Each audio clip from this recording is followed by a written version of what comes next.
Chapter 194. In the alley.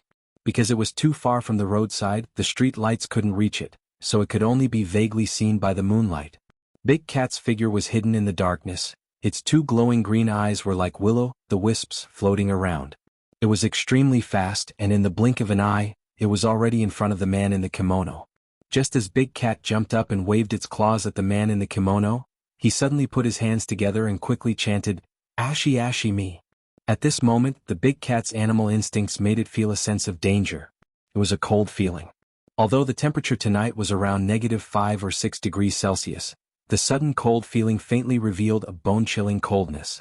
Big Cat's body stiffened, and then it subconsciously pulled back its fur. At the same time, Big Cat also jumped in front of the man in the kimono.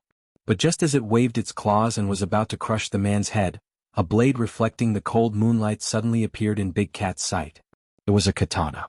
From top to bottom, it was directly aimed at Big Cat's head. Meow.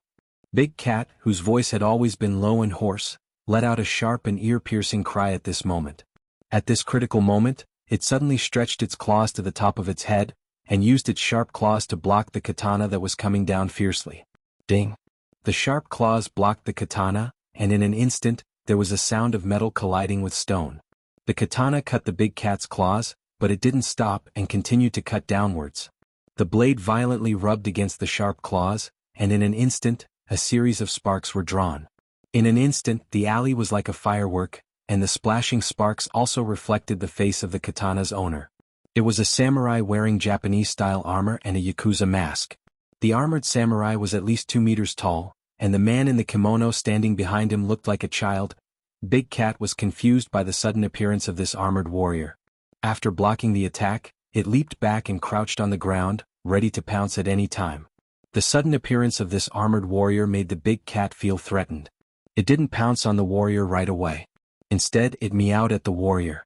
The Big Cat was originally a monster in the Awakening Wisdom realm. After following Qinshi for a period of time, it ate the energy pills every day as snacks, so its cultivation had improved by leaps and bounds. Now, it had even stepped into the late stage of the Awakening Wisdom realm. According to the current progress, it was estimated that it would be ready to condense a Yao core soon. Even so, the sudden appearance of the armored warrior still made the Big Cat feel threatened. Because the other party could injure it. He didn't know what material the katana was made of, but it was extremely hard and sharp.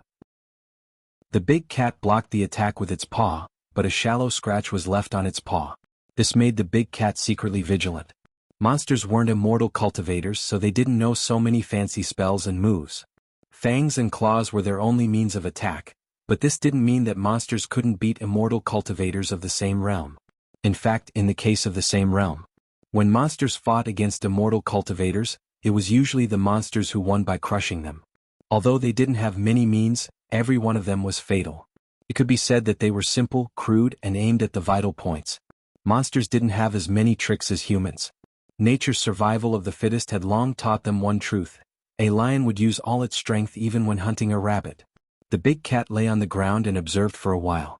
Seeing that the armored warrior was still standing in place with the katana in his hand and hadn't made any movements, it leaped out again. But this time it didn't rush straight over. Instead, it jumped to the side of the wall. Immediately after, the Big Cat was like a dragonfly skimming the water.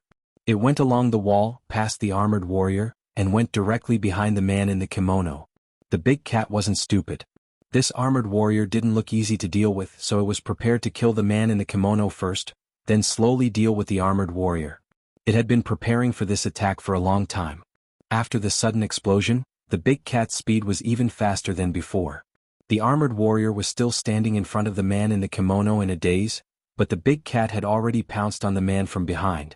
Like a fierce tiger coming down the mountain, the Big Cat's strong body instantly pounced in front of the man in the kimono. A trace of surprise flashed in the man's eyes, as if he didn't expect this monster to know to attack him directly. However, even though he was surprised, the kimono man did not panic at all. As soon as the 9 words mantra came out, the eyes of the armored warrior, who had been standing there in a daze, suddenly flashed red. Then he seemed to have come back to life. The armored samurai was very strange. It was as if he could teleport. He appeared in front of the kimono man and blocked the Big Cat's attack. The katana came down on the Big Cat's head again, but this time the Big Cat was prepared. Meow! It let out a sharp roar. Then the big cat did not care about the katana in the armored samurai's hand at all and pounced directly on the armored samurai. The katana slashed on the big cat's body, but it was as if it had hit an iron plate. In an instant there was a loud sound of metal colliding. Ding! Under the violent impact, the big cat's body could not help but tremble. However, it still did not stop. Instead, it pounced directly on the armored samurai. This was a common hunting method for big cats. They pounced on their prey at an extremely fast speed. After knocking the other party down, they used their mouths to attack the prey's trachea or cervical vertebra to achieve the effect of a one-hit kill. However, an unexpected scene occurred. How powerful was the big cat's full pounce? However, this 2-meter-tall armored samurai resisted it. He stood in place like Mount Tai, majestic and unmoving. Seeing that it did not pounce on the other party, the big cat put its claws on the armored samurai's shoulders, then opened its mouth and bit directly at the other party's neck. Sharp teeth and claws. For monsters, teeth were sharper weapons than claws. Their sharp teeth, coupled with their huge bite force, were enough to tear all creatures into mud. The big cat bit down, followed by a series of tearing, as if it wanted to break the armored samurai's neck. However, how could the armored samurai just sit there and wait for death? Therefore, he held the katana in his right hand, clenched his left hand into a fist, and punched directly at the big cat's head. Bang! Bang! The fist hit the big cat's head, making a muffled sound. However, the big cat gritted its teeth and did not let go. Finally, with a soft tearing sound, the armored samurai's head was torn off by the big cat. Seeing that its attack had succeeded, the big cat jumped off the armored samurai's body with the head in its mouth. However, the strange thing was, the armored samurai's head was gone, but he still stood straight in place. The big cat loosened its teeth and threw the head on the ground. His head rolled a few times on the ground before coming to a stop. However, at this moment the big cat realized, this was not a head, it was just an empty helmet. Chapter 195. Meow. The big cat looked at the helmet on the ground with some surprise. Although it had high intelligence, it lacked knowledge and experience, so it could not understand the strange situation in front of it. How could an empty set of armor possess the power to match its own? The helmet that fell to the ground rolled a few times, which attracted the big cat's attention. While it was distracted, the headless armor began to move again. The katana was raised high and then slashed down at the big cat. The cold moonlight shone on the katana, making the blade seem even sharper than before. The big cat quickly dodged to the side, but the armored samurai followed closely. After the first slash missed, the armored samurai continued to slash a second time. One slash after another without the slightest pause, as if he never knew fatigue. This armor was obviously a dead object, similar to a puppet doll. The big cat did not have the habit of fighting with this kind of dead object. Therefore it could only keep dodging. However, the armored samurai followed him like a shadow. He held his katana and kept chasing after him without stopping for a single breath. The big cat retreated more than 10 meters, but the armored samurai was still chasing after it. Meow! The big cat let out a rather angry growl. However, it was not an idiot who only knew how to fight recklessly. Even cheetahs would choose to use sneak attacks when hunting, using the most direct and effective method, let alone it. After discovering that the armored samurai was just a puppet, the big cat naturally did not want to be entangled with it anymore. Therefore, when the big cat retreated more than 10 meters, it suddenly jumped to the side of the roof, then stepped on the roof and rushed directly toward the man in the kimono. Its strong point was not its strength, but its agility. Every slash of the armored samurai was powerful, but if one looked carefully, his movements were extremely slow. So after the big cat took him away from the man in the kimono, it suddenly jumped to the roof, ready to get rid of the armored samurai and directly attack the enemy. However, Big Cat's every action was within the man's expectations. Seeing the black cat pouncing towards him again, the man in the kimono couldn't help but sneer. Wild beasts were still wild beasts after all. Apart from being reckless, there was nothing else they could do. The purpose of the test had been achieved, and the kimono man was no longer interested in playing with the big cat. Thus, he took out a yellow rectangular piece of paper. There were many strange patterns and lines drawn in ink on the paper. They looked very similar to the charms in the temples. The big cat jumped down from the roof and pounced on him. The man in the kimono held the note in his left hand while his right hand quickly made a few gestures. Then he looked at the big cat in midair and coldly shouted, "Ratty, ratty, ratty. Spirit of speech, bind." As soon as he finished speaking, The piece of paper that was still intact a moment ago instantly turned into countless fine white ashes and disappeared from his hand as if it had been burned by fire. Meow. Suddenly, the big cat let out a slightly panicked scream, because it found that its body had strangely stopped in midair. As if someone had pressed the pause button, the scene instantly froze. The big cat maintained its pouncing posture and stopped in midair, unable to move at all. This was the method of a yin-yang master. In addition to summoning spirit-branded retainers, they also knew yin-yang techniques. This was the foundation of yin-yang masters in the world. Spirit of Speech, Bind was one of the spells commonly used by yin-yang masters. This spell was somewhat similar to the one Qin Shi used to play with his sister-in-law. However, the man in the kimono used a proper yin-yang technique, while Qin Shi used force to break through the technique, directly using his true essence as a tentacle. Spirit of Speech, Bind had a long and short duration, and it would constantly change according to the cultivation of the caster and the target. After all, the big cat was an intelligent monster, so it was bound for less than 3 seconds. 3 seconds seemed very short, but in fact, it was enough for a lot of things to happen. For example, the armored samurai was already rushing over with his katana. Just as the big cat broke free from its bindings and continued to pounce on the man in the kimono, the katana glinted coldly and directly cut the big cat in the middle. Cut in half. If it was a normal wild beast, it would naturally be cut in half by this attack. However, the big cat was a monster. When it was in battle mode, its fur would stiffen and harden, turning into something comparable to armor to protect itself. Thus, when the katana cut the big cat, it immediately created a series of sparks on its fur. The katana's blade was extremely sharp, and this cut was a solid one, so the big cat immediately cried out in pain. Meow. It was injured. After being hit by this attack, the big cat's body suddenly felt as if it had been hit by a heavy hammer, and it fell heavily to the ground with a dull thud. The big cat fell to the ground, but it didn't hesitate at all. It got up and ran, jumping back to the roof in an instant. It really suffered a big loss this time. After seeing the big cat jump back to the roof, the man in the kimono had a surprised expression on his face. He originally thought that this monster would be seriously injured even if it didn't die, but he didn't expect that this attack would only hurt its fur. The monster in front of him didn't have much attack power, but its defense was really beyond his imagination. After a short confrontation, the alley temporarily returned to peace. The big cat lay on the roof and its glowing green eyes stared at the man in the kimono below. After the man in the kimono sized up the big cat on the roof, the expression on his face became a little serious. He didn't see the owner of this place come out after such a fierce fight, so he guessed that the other party wanted to test his strength through this monster. He didn't come here to play with this beast. If he couldn't even take care of a pet guarding the door, then he might as well go home now. Thinking of this, the man in the kimono couldn't help but look down at the katana in the armored warrior's hand. When he saw the bloodstains on it, the man in the kimono nodded in satisfaction. Then he took out 3 talismans from his arms. Don't let others look down on you. The big cat had already suffered a loss from the talismans, so when it saw the man in the kimono take out 3 yellow talismans, it immediately let out a low growl. Meow. The big cat grimaced. An injured beast was the most terrifying. This man in the kimono had completely angered it. However, when the big cat let out a low growl, it suddenly sensed something and quickly turned its head to look to the side. A figure appeared beside it at some point. The big cat was stunned, but the person directly rubbed its head with his hand. The big cat, who came back to its senses, didn't attack him. Instead, it seemed to be enjoying it and couldn't help but slightly squint its eyes. You did well today, this is your reward.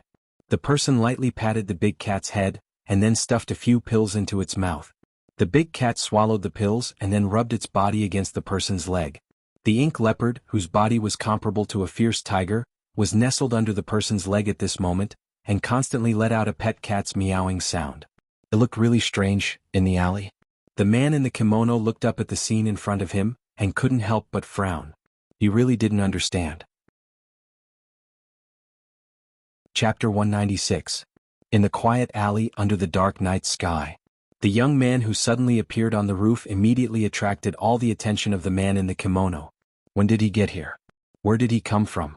How did he appear on the roof in the blink of an eye? The man in the kimono looked very calm on the surface, but there were waves in his heart. At this time, the man in the suit also saw the young man who suddenly appeared on the roof, so he immediately took a few steps forward and came to the side of the man in the kimono. Then he said in an extremely low voice, "Mr. Abe, he is Mr. Chen? Mr. Abe, he is Mr. Chen, I had already guessed it. Yo. Yes. After the two of them had a simple conversation, the man in the kimono signaled the man in the suit to leave. Then he took a step forward and said to the young man on the roof in a deep voice, "Inyang Liao's Vice Minister Inyang Quanju Shintaro Abe here, greets your excellency." After saying that, the man in the kimono patted his chest heavily with his right hand, and then made a chest-patting salute to Chenshi on the roof. The man in the kimono's Mandarin was not standard, and it was somewhat like the Japanese accent that was commonly seen in TV dramas.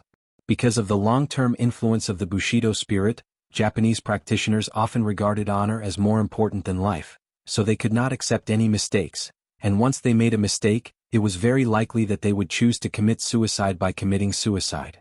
This kind of slightly morbid national culture also made them particularly worship the strong. As long as the other party was stronger than them, they would be able to obtain supreme respect. But if the other party was weaker than them, then Inyang Liao was an official organization, mainly composed of 4 officers, technical officers and instructors, and had various diplomatic departments and direct subordinates under them. If Inyang Liao was compared to a county, then Vice Minister Inyang Quanju could be considered as the vice mayor of this county. A county usually has 1 mayor, 5 to 10 vice mayors or more. Inyang Quanju was considered one of the top figures in Inyang Liao. Since such a figure appeared in Wuxia's capital, he would naturally be monitored by the Wu Lian. This was a matter of great importance, so Shintaro Abe decided to pay them a personal visit.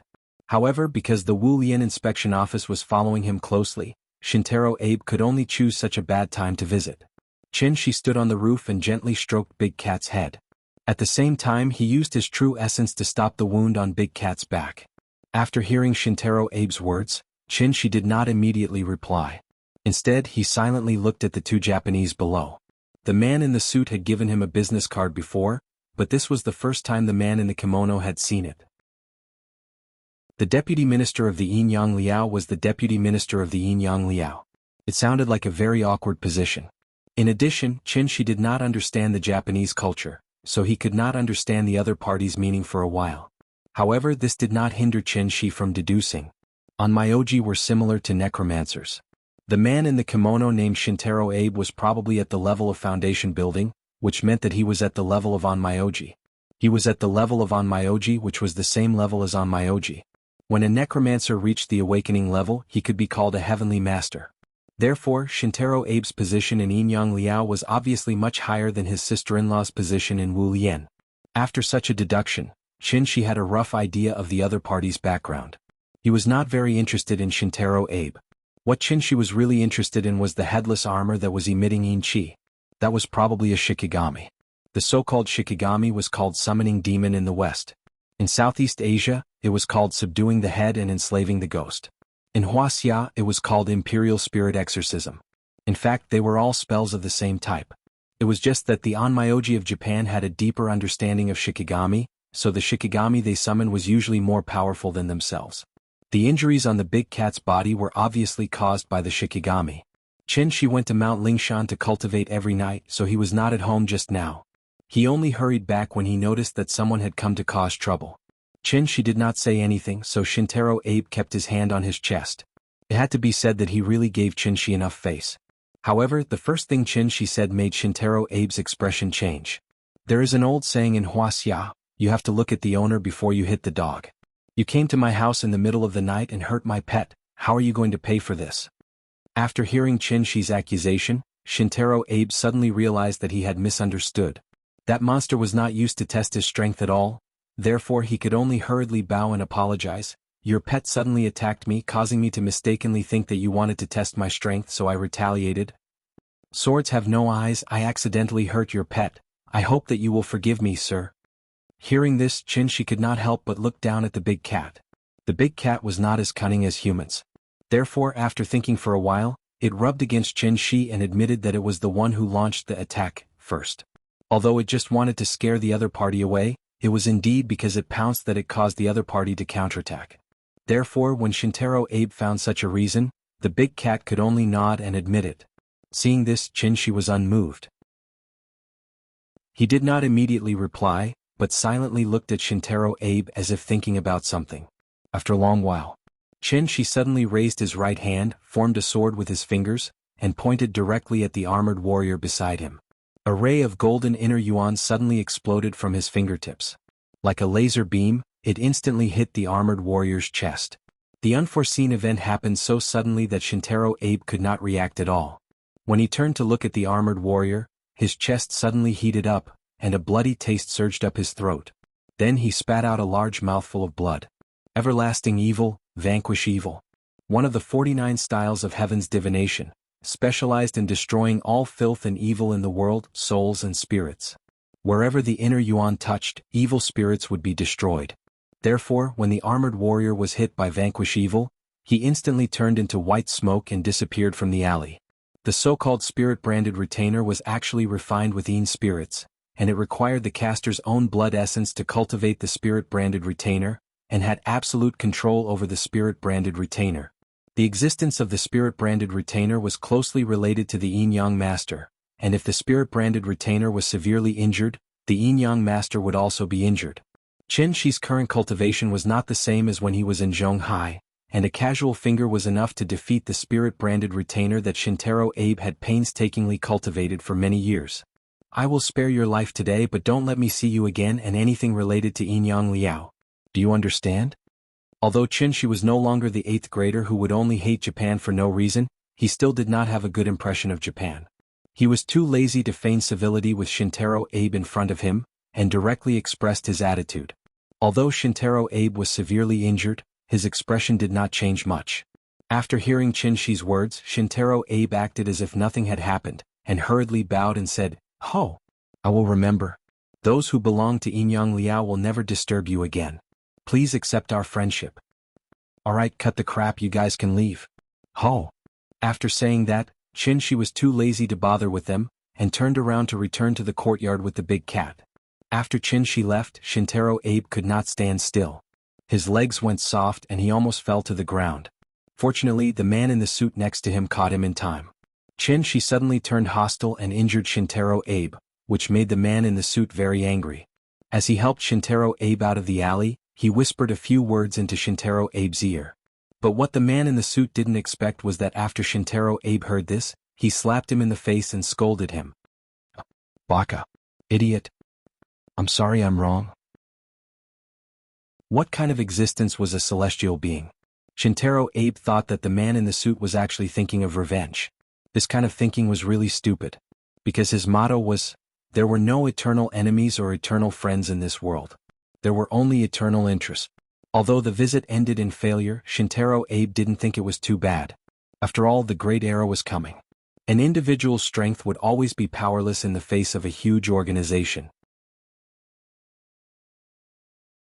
Chapter 197. HTTP status 500-160 / type exception report / message 160 / description the server encounter an internal error that prevented from fulfilling this request / exception 8 y 2 / renote the full stack Apache. Chapter 198.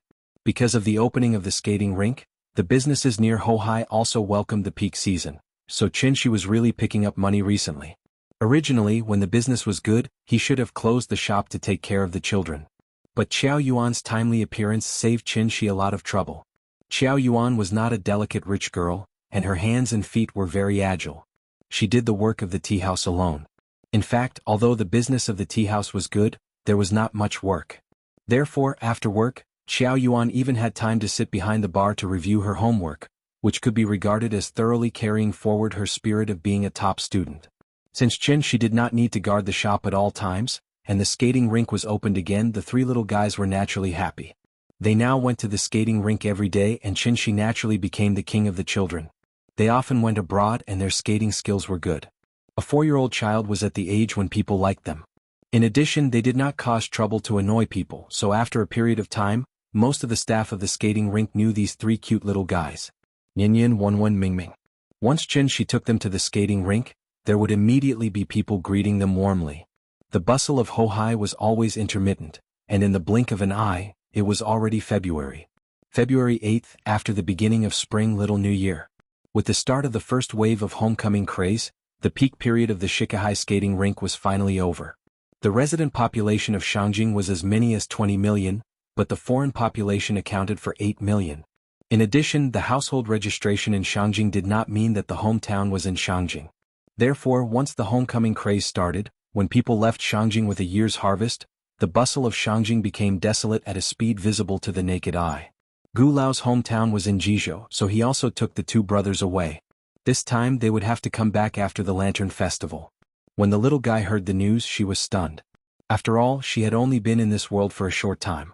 This was also the first time in her short life experience that she experienced the feeling of being separated from her friends. That feeling was very strange, different from when Aunt Zhang left, but it also made her very uncomfortable, unaccustomed, and unhappy. The little fellow didn't roll on the ground or cry. She just pursed her lips and waved goodbye to the brothers in a daze. "Goodbye, little sister. We'll come and play with you after the new year." "Goodbye." Gu Lao led the two brothers away. She held the little fellow's hand and stood outside the tea house, silently watching them disappear into the distant corner of the street. Feeling that the little fellow's hand was a little cold, she used his true essence to warm it up. The sudden warmth startled the little fellow. Thus she looked up at Qin and murmured, "Papa?" Outside a small tea house in Hohai, the father and daughter stood hand in hand. The little fellow looked up while Qin lowered his head. At this moment, time seemed to have frozen. Qin rubbed her head, then squatted beside the little girl. Seeing this, the little fellow took 2 steps forward, took the initiative to lean into his arms, and then wrapped her arms around Qin's neck. Qin picked up the little fellow, scratched her nose and asked with a smile, "Not happy?" The little fellow pouted and nodded.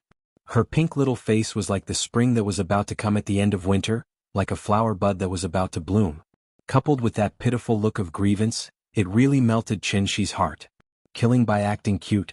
And it was his own daughter's acting cute.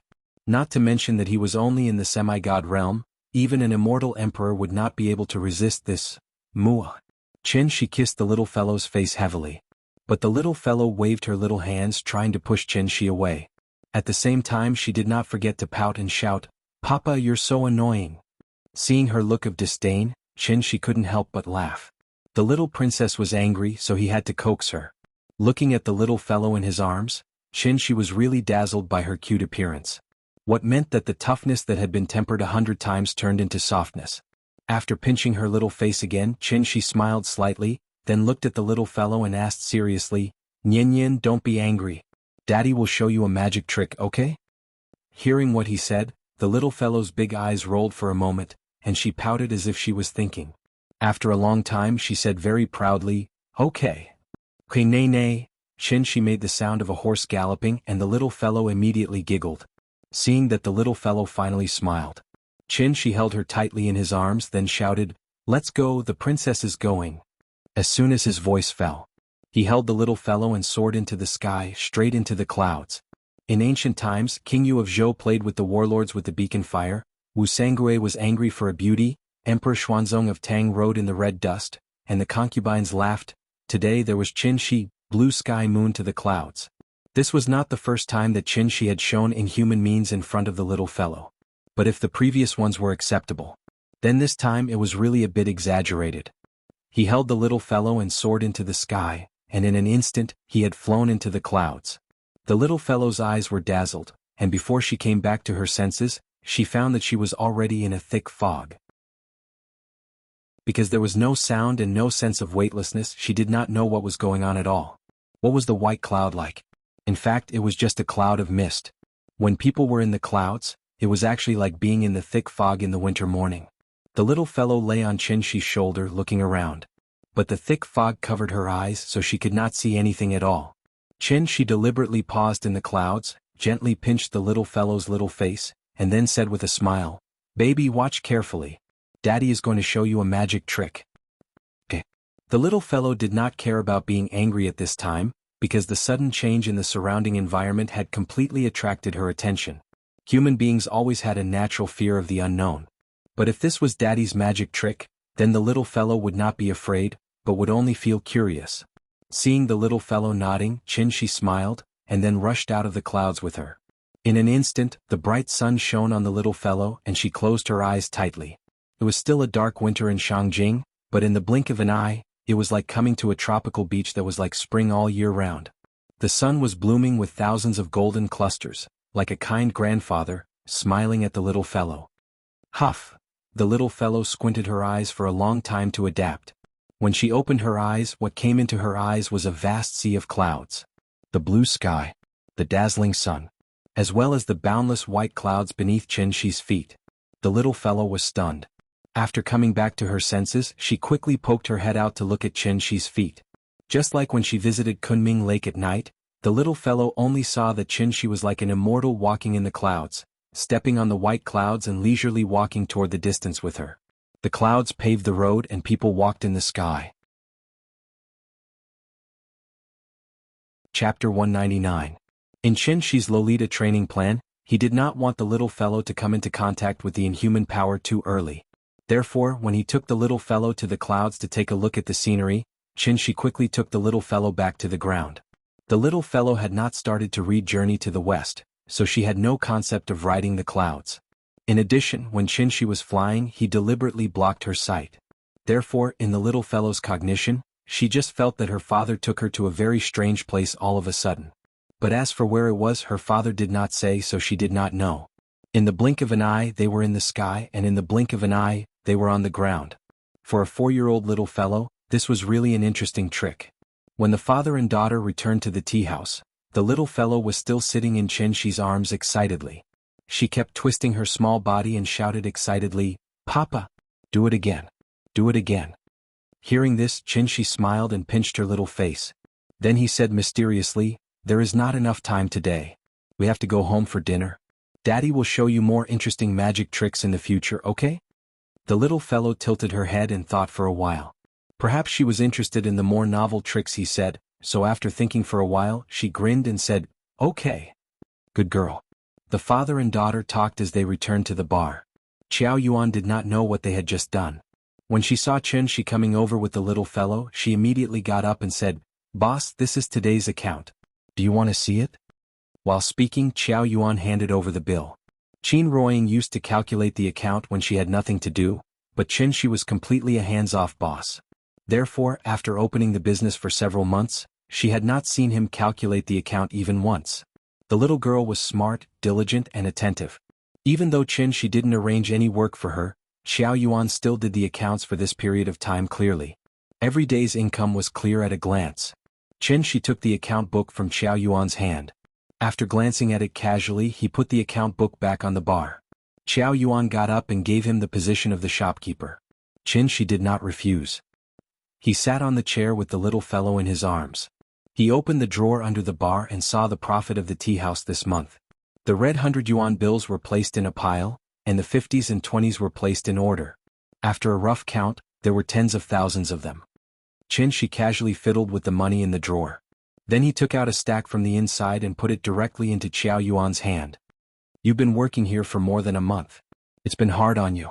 This is your bonus and salary. Take it." Looking at the stack of $100 bills that Qinshi handed over, Qiao Yuan froze on the spot. Even if there were not 10,000 in this stack, there were at least 8,000. When she came, she did not think about asking for a penny. Now that Qinshi gave her so much money, Qiao Yuan naturally could not accept it. "No, I can't take this money. Working in the tea house is so boring. I didn't do much and I owe you a big favor. I can't take a penny from you." As she spoke, Qiao Yuan ran out of the bar counter like a wisp of smoke. Looking at her, she was probably afraid that Qinshi would insist on giving her the money. Seeing this, Qinshi could only purposely keep a straight face and said to Qiao Yuan with a serious face, "That's another matter. It's already the spring festival. If you don't accept this money, then I'll be angry." "No, I can't take your money." "That as well. Our family is not short of money and I don't want money," Qiao Yuan said very hesitantly. She did not want to take a penny, but Qinshi's attitude was so firm that it put her in a difficult position. Qinshi wanted to give it, but Qiao Yuan did not accept it. At this time, it was natural for the little fellow to come forward. So, Qinshi put the money in the little fellow's hand and put her on the ground. Without waiting for Qinshi to say anything, the little girl held the money and ran to Qiao Yuan's side, then raised her hands high and smiled sweetly, "Sister, your money." This move was fatal to both men and women. As soon as Qiao Yuan saw the little fellow's sweet smile, she subconsciously took the stack of money from her hand. Seeing that she had accepted it, the little girl ran back to Qinshi's side with her short legs and laughed. Papa! Sister will accept it. You are still the best.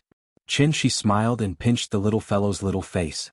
After picking her up from the ground, he said to Qiao Yuan with a smile, let's go. It's time to close. Qiao Yuan stood there with the money in her hand. After hearing Qinshi's words, she asked in surprise, closed so early? It's not even 3 o'clock yet. Let's go. It's the new year. Do you still want to work overtime? Qiao Yuan was stunned for a moment, and then suddenly understood something. She nodded quickly, packed up, and left the tea house with Qinshi. Since the tea house was closed, Qiao Yuan naturally should go home. After she packed her luggage, Qinshi sent her out of Dongming Alley. There were fewer pedestrians on the street. That kind of desolation that suddenly filled the air should be the so-called New Year's smell. Qiao Yuan thanked Qinshi again and again. After getting in the car, she stretched out her hand and waved goodbye to the father and daughter. Watching the taxi gradually go away, the little fellow suddenly thought of the brothers.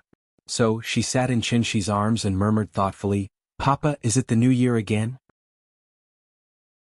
After hearing her faint murmur, Qinshi could not help but frown. The little fellow was different from other children. She did not like the new year. Because every new year she only had Aunt Zhang by her side. After the old and the young had dinner as usual, Aunt Zhang would sit on the sofa with her in her arms and quietly watch the New Year's gala. She did not receive New Year's money, nor did she set off fireworks. She had no siblings, no friends, and no companions. Even her parents were not by her side. Even though the little fellow was still young at that time, she could feel the faint coldness. It was different from loneliness. It was a feeling that only appeared during the new year. How could a child who grew up in such a situation like the new year? As the little fellow's mood fell to the bottom, Qinshi's frown deepened. He thought for a moment, hugged the little fellow a little tighter, kissed her little face and asked with a smile, Nian, this year Mom and Dad are all here. Grandpa is also here and Auntie is also here. The new year is in a few days.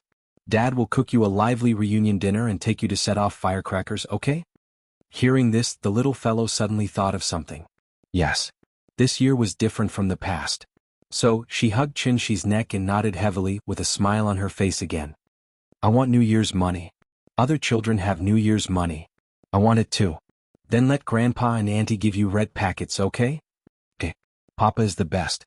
The little girl was so happy that she planted a kiss on Qinshi's face, making him laugh out loud. Chapter 200. February 15th, New Year's Eve. The little girl was woken up by the sound of firecrackers. Perhaps due to the cultural heritage of Shangjing City, there was no ban on setting off firecrackers in Shangjing City. Of course, there was a time limit to this. Within Shangjing's 5th Ring Road, firecrackers could only be set off on New Year's Eve and New Year's Eve. From the second day onwards, firecrackers could only be set off during the day. It would continue until the 15th day of the first month before it was completely banned. After all, the Chinese New Year was the most important festival in the Chinese nation. It had been passed down for more than 4,000 years. If firecrackers couldn't be set off on New Year's Eve, it would feel really weird. As firecrackers were not banned, Hohai would be very lively during the Chinese New Year. A few years ago, everyone's environmental awareness was still very weak. Once it was the Chinese New Year, they wouldn't hesitate to set off firecrackers. It was also because of this that 1 or 2 pubs in Hohai would catch fire almost every year. Over the years, as the smog problem in Shangjing became more and more serious, the citizens slowly learned to restrain themselves without the need for the government's orders. They just set off a few firecrackers on New Year's Eve for fun. Today's breakfast was still porridge, but it wasn't ordinary porridge. It was Qinshi's meticulously made laba porridge. After a bowl of laba porridge, the little girl was full. The firecrackers outside were so loud that it made the little girl's heart itch. After eating breakfast, she wanted to go out to take a look, but she was stopped by Qinshi. Nian, it's the Chinese New Year. As a junior, you should give your elders New Year's greetings. Come, let's give Grandma a New Year's greeting over the phone. In a few days we'll go to Chengdu and let Grandma give you a red packet, okay? Upon hearing Qinshi's words, the little girl's eyes lit up. She jumped up and down and shouted, okay. I want to give Grandma a New Year's greeting. Grandma wants to give me a red packet. Qinshi sent a video call request to Auntie Zhang, and the old lady quickly picked up. Before Qinshi could speak, the little girl saw Auntie Zhang's face appear on the screen. She excitedly snatched the phone from Qinshi's hands and shouted sweetly, Grandma, Grandma. I want to give you a New Year's greeting. New Year's greeting. Yin Yin is so sensible. Grandma is so happy. When Auntie Jiang saw her little face, she was so happy that she couldn't stop laughing. The little girl was particularly excited today. After greeting Aunt Jiang, she ran out of the west wing with the phone in her hand. Then she raised the phone and looked around. She finally felt what it meant to celebrate the new year. She acted coquettishly with Auntie Jiang for a while until Auntie Jiang had something to do. She then reluctantly said goodbye to Auntie Jiang. Qin Shi and Qin Ruoying were hanging red lanterns in the courtyard. As soon as the red lanterns were hung up, the courtyard immediately felt a bit more festive. When Qin Shi was about to paste the word "fu" on the door and window, the little fellow finally couldn't hold back and shouted that she also wanted to paste it. Thus, Qin Shi brought her a small stool and let her step on it. He pasted a big "fu" character on the window. Qin Yongyan didn't cultivate today. Early in the morning he came to the main hall. Then he placed an incense burner on the large red sandalwood carving table and lit 3 incense sticks. When the little fellow saw Qin Yongyan, she immediately ran to Qin Yongyan according to what Qin Shi had taught her. Then she excitedly shouted, "Grandpa! Grandpa! I wish you a happy new year and all the best. Good luck. Give me the red packet." After saying that, she looked at Qin Yongyan eagerly and didn't forget to reach out her little hand at the same time. Qin Yongyan was also stunned by her sudden trick. After being stunned for a while, he suddenly laughed and said, Okay. Grandpa will give you a red packet." Qin Yongyan patted the little fellow's little head. Then he took out a brand new 100 yuan note from his pocket and directly stuffed it into her hand. The little fellow held the brand new 100 yuan note and smiled happily. In fact, she didn't have any concept of money. Usually she only needed to call Papa if she wanted something. The reason why she was so happy now was because of the meaning attached to this 100 yuan note. This was the first time she received New Year's money. New Year's Eve was after the beginning of spring. At this time the temperature had obviously risen a lot. There were fewer cars during the spring festival, and there was no exhaust pollution. Shangjing City also changed the appearance of the past heavy smog, and for the first time blue sky and white clouds reappeared. After lunch, the couple took the little fellow to the door and pasted couplets. Family photo every year. Good luck and fortune every year. Horizontal writing, good luck and fortune. Just as the family of 3 was busy pasting couplets, a voice suddenly sounded from behind them. Ying? Qin Ruoying looked back and saw a middle-aged man and woman. The woman was about 40 years old, but she was very well maintained. She could be said to have a beautiful body and still had a charm. The man looked about the same age as Qin Yongyan. Looking carefully, he looked somewhat similar to Qin Yongyan. Second uncle. Second aunt. You're back. Qin Ruoying handed the couplets in her hand to Qin Shi. Then she quickly walked in front of the 2 people and greeted them warmly. Second uncle Qin Yongwang and second aunt Wang Chuanju, who were her sister-in-law's parents. Second uncle, second aunt, this is my husband, Qin Shi. Qin Ruoying introduced Qin Shi to the 2 of them. Hearing this, Qin Shi took the initiative to nod to the 2 of them and said with a smile, "Second uncle, second aunt, hello." Upon hearing Qin Shi's name, Wang Chuanju suddenly seemed to have thought of something, and the expression on her face couldn't help but freeze. Qin Yongwang noticed his wife's strange behavior and coughed quietly. Then he smiled at Qin Shi and said, "Hello." It seemed that this newly risen celestial was easier to interact with than they thought. Thus, second uncle started chatting with his nephew's son-in-law very politely. The little girl stood beside Qin Shi. Seeing that the adults were talking and ignoring her, she immediately pouted unhappily. This little girl was only half of Qin Shi's height. In addition, Qin Shi was too eye-catching, so Qin Yongwang and Wang Chuanju didn't notice her at all. It was the new year, yet she was being ignored. Of course the little girl was unhappy. Thus, she twisted Qin Shi's arm and shouted, "I want to set off fireworks." Her voice was as clear and pleasant as a silver bell, instantly attracting everyone's attention. "Ying, your daughter?" Wang Chuanju's eyes lit up when she saw the little girl who looked like a porcelain doll. "Yes, she's called Qin Yin." Qin Ruoying led the little girl away from Qin Shi and said, "Yin Yin, greet great aunt." "Great aunt." The little guy called out sweetly, which immediately amused Wang Chuanju and made her laugh out loud. When a woman reached this age, she would want grandchildren more than a man. Qin Shueqing's birth characters hadn't been set in stone yet, so she could only count on Qin Ruoying. A niece's daughter was also a grandniece, right? With the arrival of Qin Yongwang and Wang Chuanju, the courtyard finally became lively. Chapter 201. The New Year's Eve dinner was also called the reunion dinner. This was the dinner on New Year's Eve, and it was also the most important meal of the year. What the little fellow had eaten before could only be considered a family dinner, and this was also her first time eating the reunion dinner. The reunion dinner couldn't be just a few simple home-cooked dishes. Because they had to prepare the main dishes, they usually had to start preparing afternoon. For such an important meal, naturally, Qin was in charge of cooking. In fact, Qin didn't have any special hobby when it came to cooking. The reason why he cooked every meal was because the little girl liked to eat the dishes he cooked. Today the Sai courtyard finally became lively. Qin's family of 3, Qin Xueqing's family of 3, and Qin Yongyan, who was the most senior. The TV in the main hall finally came into play. Qin Yongyan and Qin Yongwang sat in the main hall, chatting while watching TV. Wang Chuanju wanted to go to the kitchen to help Qin, but Qin smiled and refused. Qin was busy cooking a feast for the family, and Qin Ruoying accompanied the little fellow in the courtyard to set off fireworks. Qin Ruoying naturally couldn't buy any firecrackers for the little child. A simple string of incense was enough to make her overjoyed. The string of incense was also known as the electric flower, also known as the fairy stick. It was mainly made of aluminum powder and potassium perchlorate, which had a low ignition point.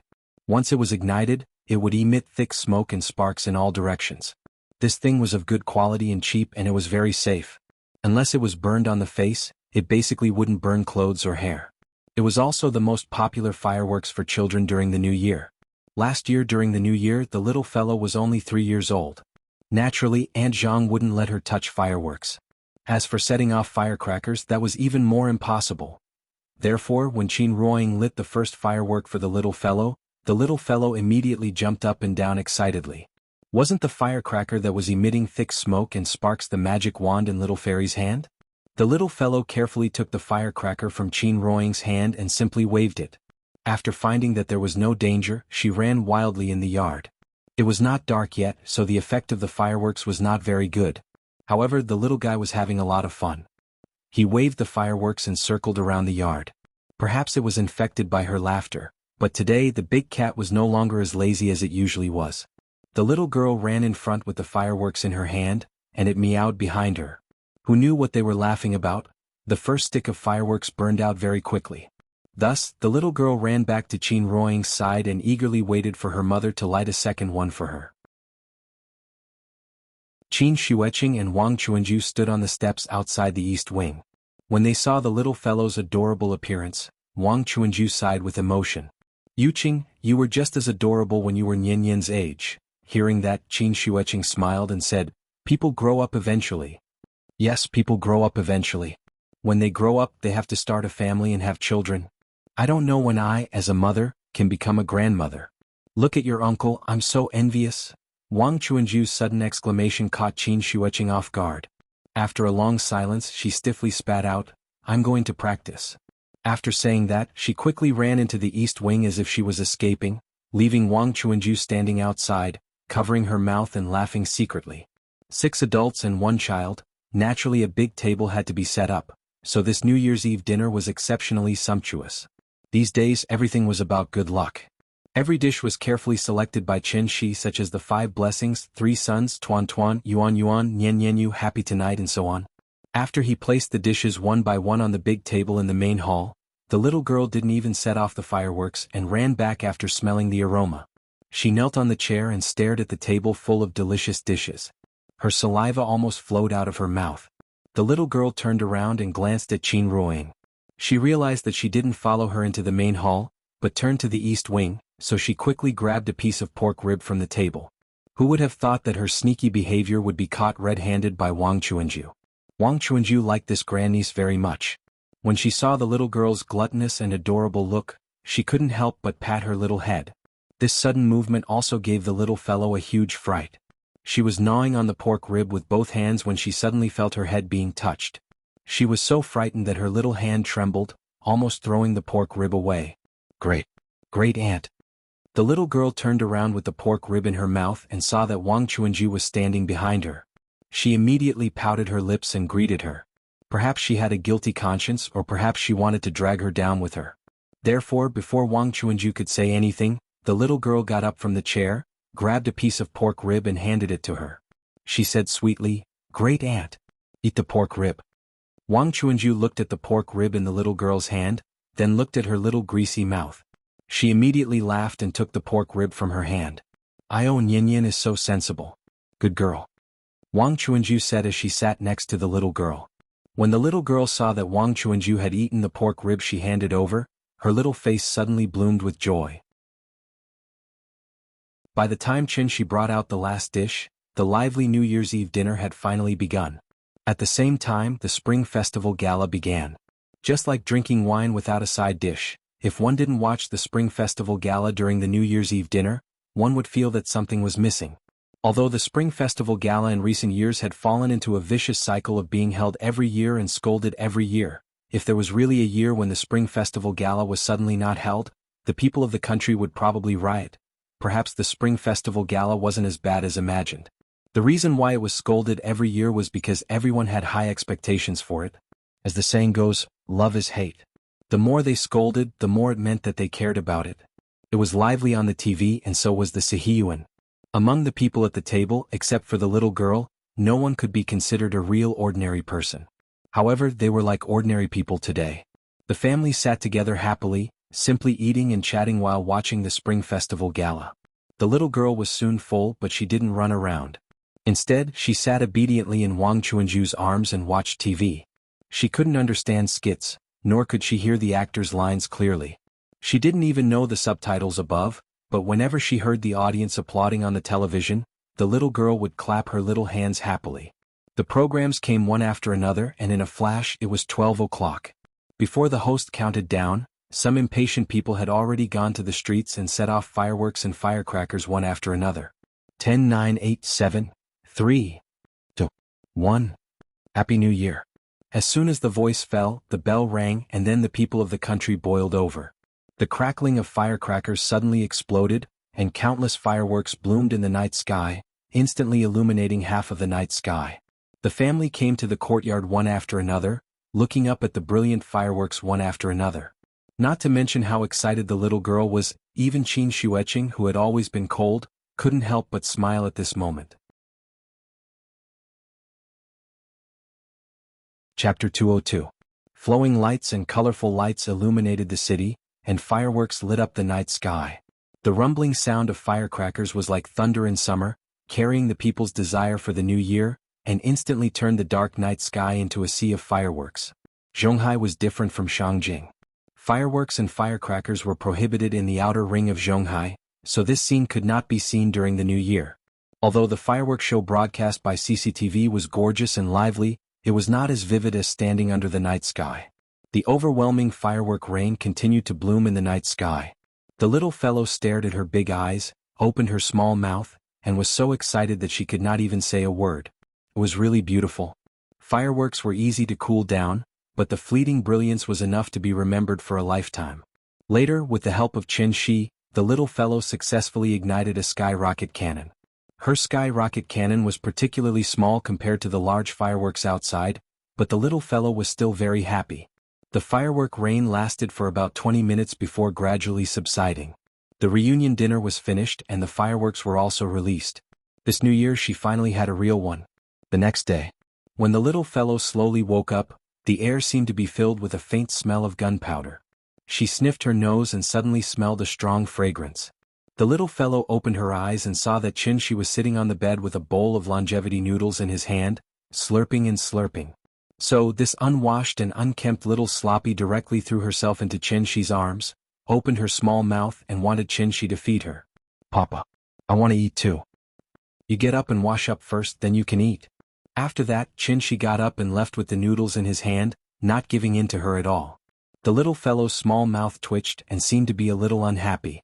However, the temptation of delicious food was in front of her, so after hesitating for a moment she obediently got out of the bed, and then followed Qin Shi into the bathroom. These were longevity noodles that Qin Shi had specially made using high-gluten flour. One strand was enough to fill a large bowl. Coupled with the bone broth and meat shavings that he had meticulously cooked, along with fried eggs, shiitake mushrooms and cabbage, just looking at it was enough to make people drool. In order to make it convenient for the little fellow to eat, Qin Shi also put the noodles in the most conspicuous position. This broth was not the soup dumplings of Wei Qian, so not only did it smell good, but it also smelled delicious when it was eaten. The longevity noodles were too delicious, so the little guy followed Qinshi's example, making slurping sounds as he ate the noodles. In just a short while, the bowl of noodles had been eaten clean. After she finished her breakfast, Qinshe brought the little fellow to the main hall. The first day of the new year was the day to pay New Year's greetings to the elders, so Qin Yongyan and Qin Yongwang were already sitting in the main hall, waiting for the little fellow's arrival. Qinshe led the little fellow to Qin Yongyan, and then the little fellow bowed to him and said, "Grandpa, Happy New Year. I'm here to pay you New Year's greetings." "Oh, good child. Come, yesterday's doesn't count. Today's is the New Year's money from Grandpa." As he spoke, Qin Yongyan smiled and handed a big red packet to the little fellow. The little fellow touched the thick red packet, and suddenly grinned foolishly. Seeing this, Qinshe patted her head gently. Then, the little fellow seemed to come back to her senses, and hurriedly said to Qin Yongyan with a big smile, "Thank you, Grandpa. Happy New Year, Grandpa." The child was still young, so she didn't understand these traditional customs and ceremonies. Naturally, it was up to her parents to guide her. After she paid her New Year greetings to Qin Yongyan, Qinshe led her to Qin Yongwang again. Wuxia was particular about seniority. Qin Ruoying was the female, and Qin Yongyan was the maternal grandfather. Qin Yongwang was Qin Ruoying's second uncle, so the little fellow should call him granduncle. Wang Chuanju was granduncle's wife, so she should call him grandaunt or great-aunt. Granduncle didn't sound as intimate as grandpa, so Qinshe let the little fellow omit the word uncle in front, and just call them grandpa and grandma. "Grandpa, Grandma, Happy New Year." Wang Chuanju liked the little fellow very much. When she saw the little fellow bow to her, she immediately pulled the little fellow into her arms. "Yin is so good. Come, Grandma will give you a big red packet." "Thank you, Grandma." The little fellow held a big red packet in one hand, and her little face was so happy that flowers bloomed. Legend had it that in ancient times, there was a kind of little demon called a ghost. It had a black body and white hands, and every year on New Year's Eve, it would come out to harm people. People were afraid that ghosts would come to harm their children, so that night, they would light up the lanterns and sit without sleep. It was called guarding ghosts. Because of the homonym of sway and ghost, everyone thought that after the child received the New Year's money, they could ward off evil spirits and exorcise them, and spend the year peacefully. What the elders gave to the juniors was called ghost money. What the juniors gave to the elders was called lucky money. Generally, after paying their New Year greetings to the elders, they could go out and visit relatives. There were only so many people in the family, and they didn't have any relatives, so Wang Chuanju suggested that they take the little fellow to the temple fair to have fun together. Qin Shueqing didn't want to go, but before she could say a reason, Wang Chuanju glared at her fiercely. Looking at that attitude, it was impossible for her not to go today. Thus, the big family simply packed up and walked out of the courtyard together. There were 6 adults, 1 child and 1 cat. The whole family was really mobilized. The group of people walked out of the alley. Qinshe went to the roadside and was about to call a taxi, but Wang Chuanju stopped him and called someone to send a car over. Then 2 red flag H7s with white and black lettering drove over from not far away. The license plate of the armed police should have the word WJ on it, but the license plate of the 2 cars was WL. Clearly they were Wu Lian's cars. The drivers of the 2 cars had met Qinshe before. They were the fake couple from the inspector's office. The man was called Xiao Wang, and the woman was called Xiao Lu. Xiao Wang parked the car at the entrance of the alley. After he got out of the car, he appeared very reserved and greeted them. "Mr. Qin, Deputy Director Qin, Director Wang, Director Qin, Happy New Year." Just saying these titles made Xiao Wang feel a lot of pressure. When Qin Yongwang saw this, he smiled and patted Xiao Wang's shoulder. He said very kindly, "Xiao Wang, you've worked hard. Happy New Year." "Not at all, not at all." When Xiao Wang heard his leader's concern, he laughed foolishly. The inspector's office also had a rotation system. Because the New Year was very special, one day could be 3 days. On the 3rd day of the New Year, Xiao Wang could rest for more than 10 days. Moreover, the New Year's subsidies were very high. When he thought about it, he was naturally very happy. Xiao Wang and Xiao Lu left after sending the car over. Then Qinshe's family of 3 and his sister-in-law sat in one car, and the elders sat in another. The whole family went straight to Earth Temple in a grandiose manner. Temple fairs were considered a traditional folk activity in Wuxia. Every New Year, many places in Shangjing would hold temple fairs. In fact, temple fairs were quite similar to market fairs. However, temple fairs would be interspersed with various performances, mainly to worship customs and celebrate festivals. Markets, on the other hand, were purely commercial activities. Hohai was less than 5 kilometers away from Earth Temple. Normally, it would take half an hour to drive to Earth Temple, but today it only took a few minutes. After parking the car, the whole family walked into Earth Temple in a grandiose manner. Today Earth Temple was very lively. There were rows of red lanterns hanging outside, and there was a lion dance performance at the entrance. The people on both sides of the street gathered in circles. It was really a noisy scene. There was a sea of people and it was a lively scene. Chapter 203. Going to the temple fair during the spring festival was an old custom that the people of Shangjing had followed for many years. The Earth Temple Fair was only held for 8 days, but in these short 8 days, it received more than 1 million visitors, which was really lively. Each temple fair had its own special performances, and the Earth Temple Fair performed the Qing Dynasty Palace ritual. This ritual would strictly follow the worship process of the Qianlong Emperor, and the costumes and props were also made according to the historical records, so that the people could see how the emperor worshipped the earth. The ticket for the temple fair was only 10 yuan, so compared to going to the mall and watching a movie, it was actually a very down-to-earth entertainment. Usually, a large family of men and women of all ages came together, not to buy anything but simply to stroll around. It was very happy to squeeze together and watch the fun. 6 adults and 1 child walked with a cat. Qin Yongyan and Qin Yongwang walked in the front, while Qin Ruoying and Qin Xueqing walked side by side. The 2 sisters hadn't talked for a long time, and now they were together whispering something. Qin Shi and Wang Chuanju were walking together, while the little fellow was lying on Wang Chuanju's shoulder, holding a windmill in her hand. Looking at the bustling scene of people jostling shoulder to shoulder, she was very happy. The family came out to stroll, so naturally they had to chat on the road.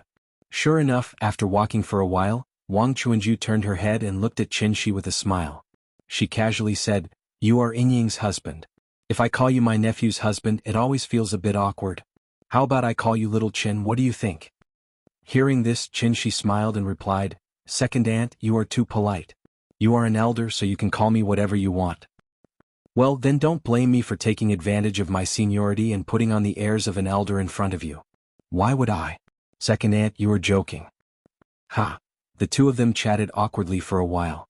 At this time, the little fellow saw a barbecue skewer stall nearby, so she shouted to eat barbecue skewers. "Papa, I want to eat that. Meat, meat."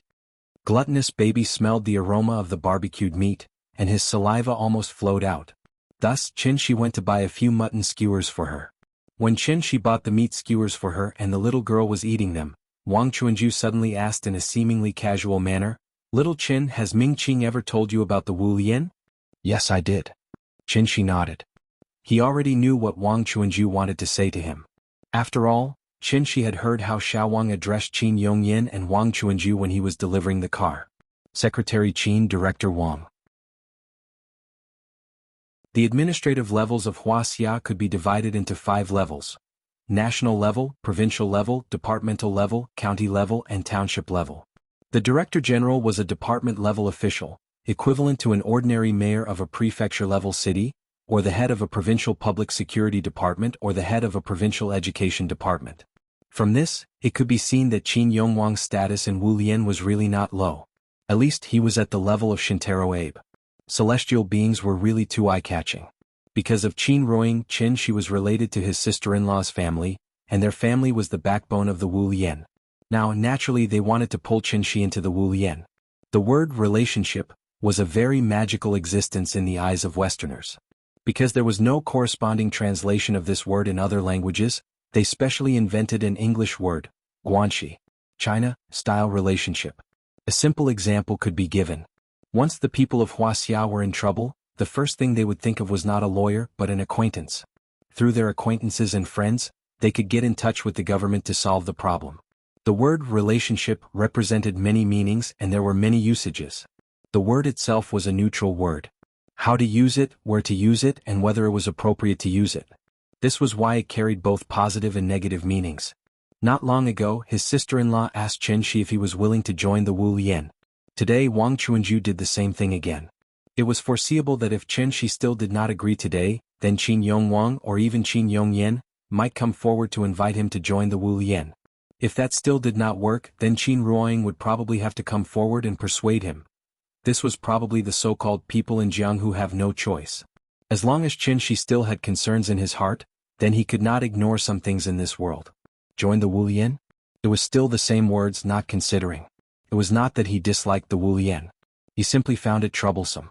There was no free lunch in this world. The Wu Lian could not support a group of people without doing anything. Qin Shi was now used to being lazy. Except for his wife and children, he really did not want to run errands for others. Apart from not wanting to run errands for others, he also didn't have any desire to compete for the throne. So now, as long as he could stay by the hot bed every day and laugh with his wife as they watched the little one grow up day by day, he was already very satisfied. The little fellow did not know that her father was so unambitious. After eating a skewer, she suddenly thought of Chen Shi, so she handed one of the skewers to Chen Shi and grinned. "Papa, the skewers are delicious. You eat too." "Good girl, good girl." Chen Shi took the skewer from the little fellow with a smile and ate it. The little fellow turned to ask Wang Chuanju if she wanted to try, but Wang Chuanju shook her head with a smile and then wiped her mouth with a tissue. Wang Chuanju did not speak, but her attention was always on Chen Shi. Chen Shi felt a little uncomfortable being stared at by her. On second thought, instead of being remembered by the Wu Lian like this, it was better to take this opportunity to make it clear to them. So Chen Shi looked at Wang Chuanju and said to her directly, "The reason why you want me to join the Wu Lian is that you want to use me to deter other forces, right?" "Well, you can think of it that way." Wang Chuanju nodded. When she was about to say something, Chen Shi did not give her a chance to speak at all. Instead, he continued, "Then you can announce to the public that I have joined the Wu Lian. Anyway, I can't jump out and expose you, right?" "How can that be? You are a celestial being. If you are willing to join the Wu Lian, you should be treated accordingly." "I don't need any special treatment, so I won't join the Wu Lian." Hearing Chen Shi's resolute answer, Wang Chuanju could not help showing a trace of disappointment in her eyes, although she had been prepared for it. What a pity.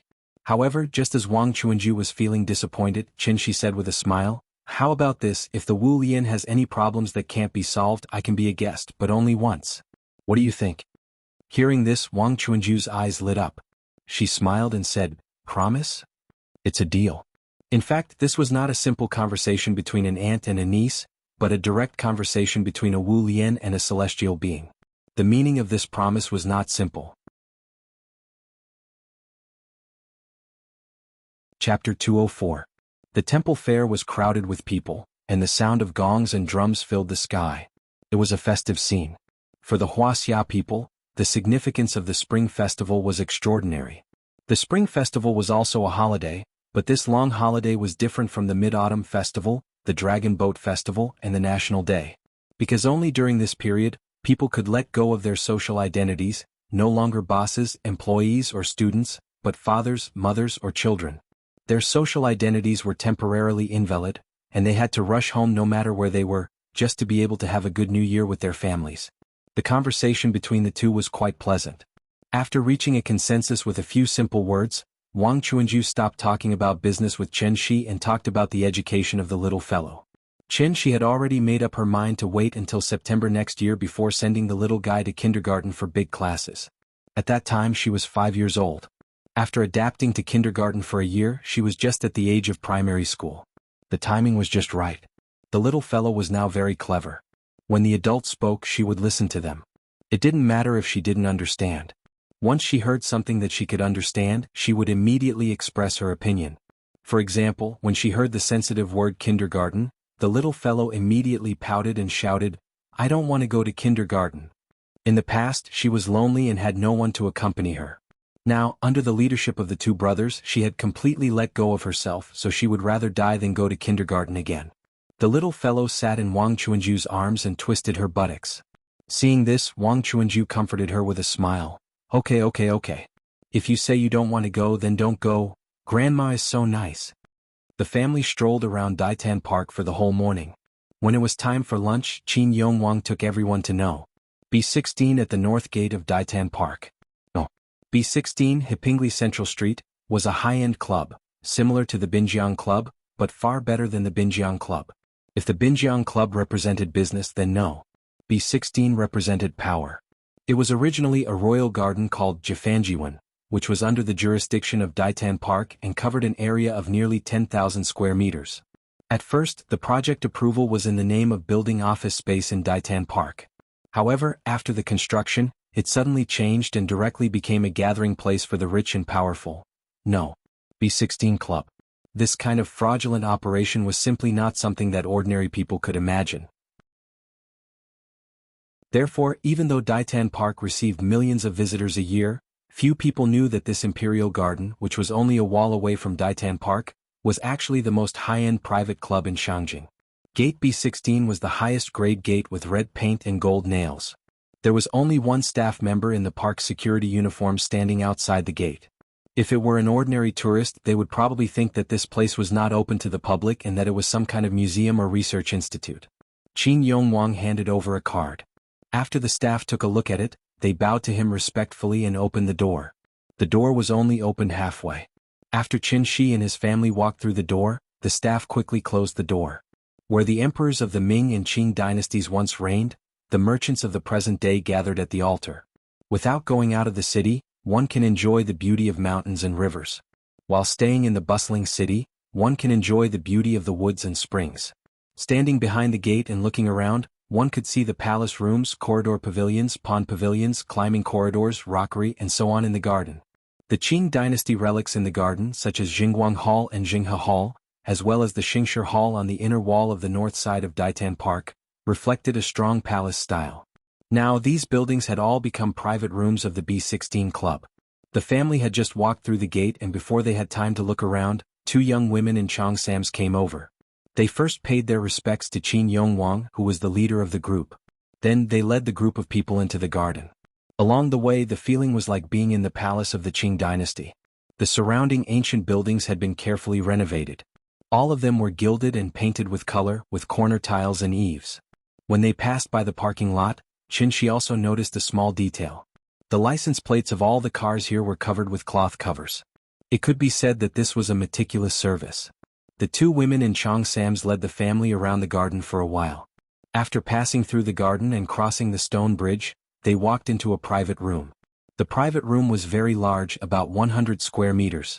The decoration in the hall was decorated with dragons and phoenixes as the theme. It was decorated with large colored palace lanterns, bright yellow tablecloths, napkins and chair covers. The tableware was made of porcelain and silver that imitated the Qing dynasty. Looking at this posture, it was estimated that they wanted the guests to experience the feeling of the emperor eating.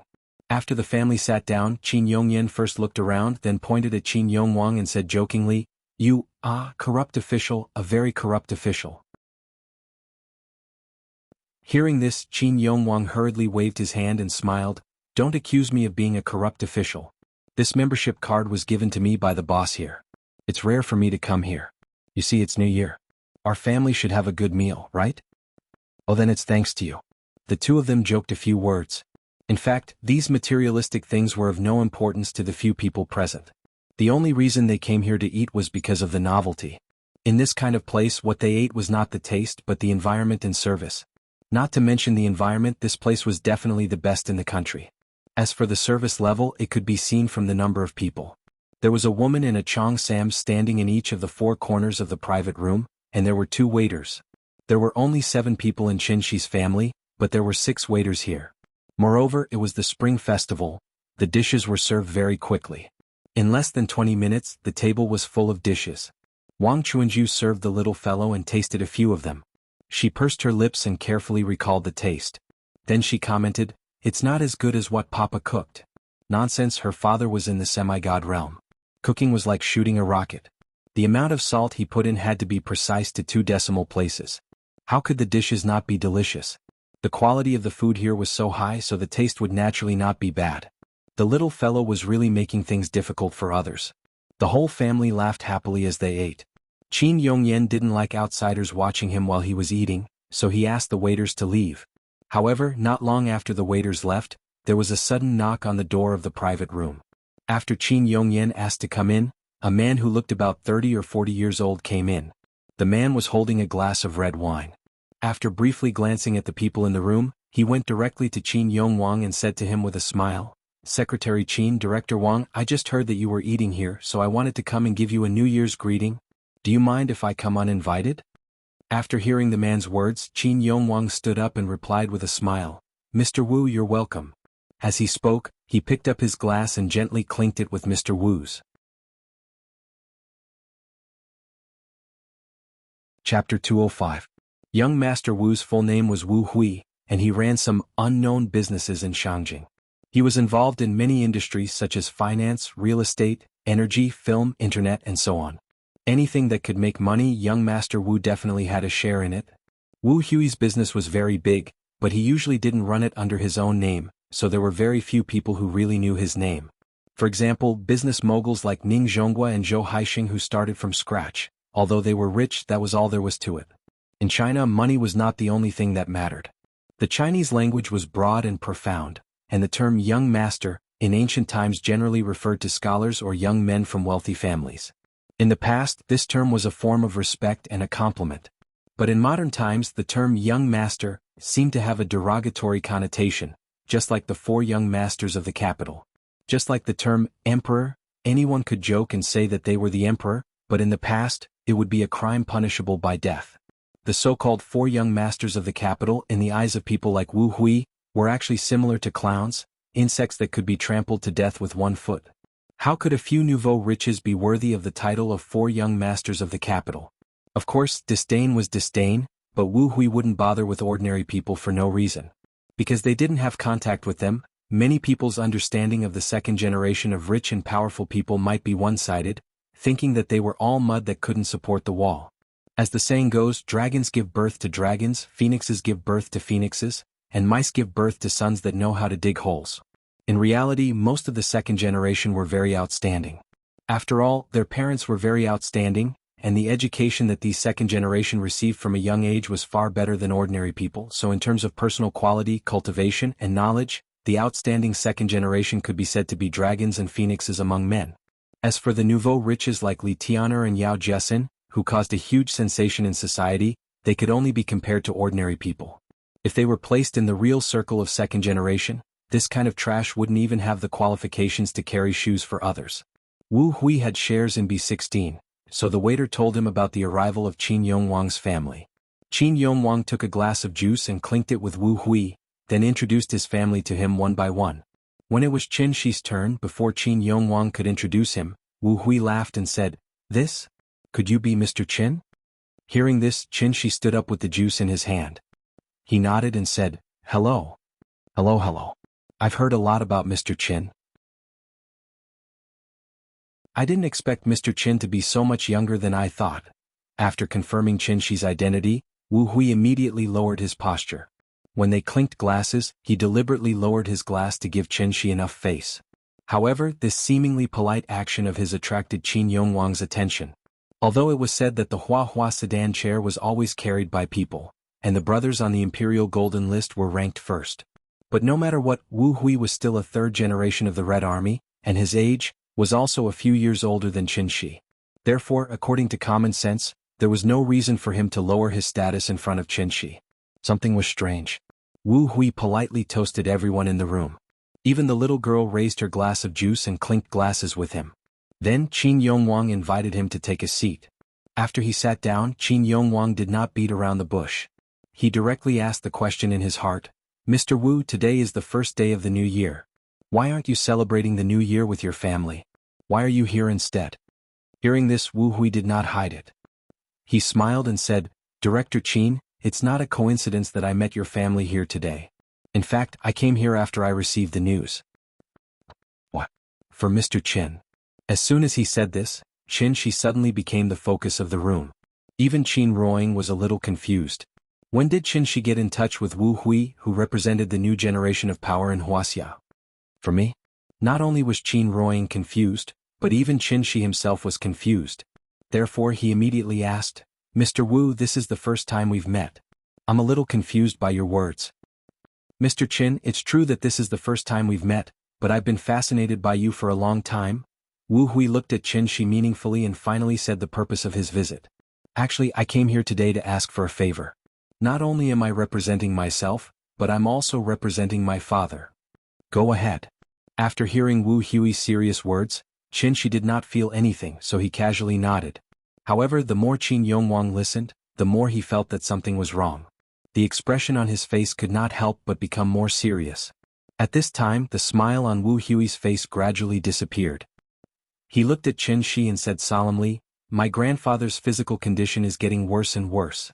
I heard that Mr. Qin has the ability to understand the world, so I took the liberty to come here today to disturb you. I only hope that Mr. Qin can save my grandfather." After that, Wu Hui got up and bowed respectfully to Qin Shi.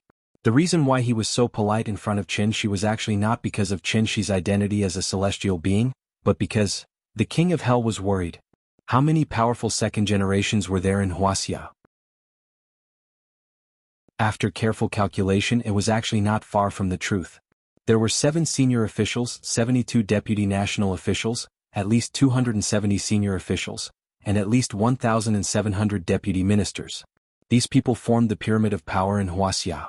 Only their children could be called the real second generation of power. A civilian like Li Danjiang, who enjoyed the treatment of a major general through singing, was nothing in front of these leaders with real power. Wu Hui was also one of the most outstanding people among the second generation of the Quan family. However, the reason why the Wu family was so prosperous now was not because of his father, but because of his grandfather. Although the old man had been retired for a long time, his connections were still there. As long as old man Wu did not pass away, the Wu family would be able to live in Shangjing and even Huaxia for a day longer. Wu Hui's father was called Wu Ying. He was 62 years old this year and happened to be stuck at a very awkward time. Here, it had to be mentioned that Huaxia's chaotic retirement system had to be mentioned. When the new party congress was held, only people under the age of 67, including 67, were eligible to become members of the new Politburo. And those over the age of 67, regardless of their ability or political achievements, were all treated as retirees. If anything happened to old man Wu in these 2 years, then Wu Ying was likely to stay in his current position until he retired. Perhaps he would be promoted again, but what awaited Wu Ying would be the vice chairman of the National People's Congress, or other similar positions. They were all at the deputy national level, but in reality, these positions were not as good as the senior officials with real power. Although they were promoted, they were actually demoted. Even if they were promoted, they would only retire to the second level. Not to mention Wu Ying, even Wu Hui could not accept this situation. If Wu Ying could not pass this hurdle, then the Wu family's current glory would disappear with the old man's passing. Chapter 206. Yama's Sorrow, Yama's Sorrow. If Yama wanted someone to die at midnight, he could keep them alive until dawn. Legend had it that a single pill of Yama's Sorrow could bring the dead back to life. It had the miraculous effect of reviving the dead.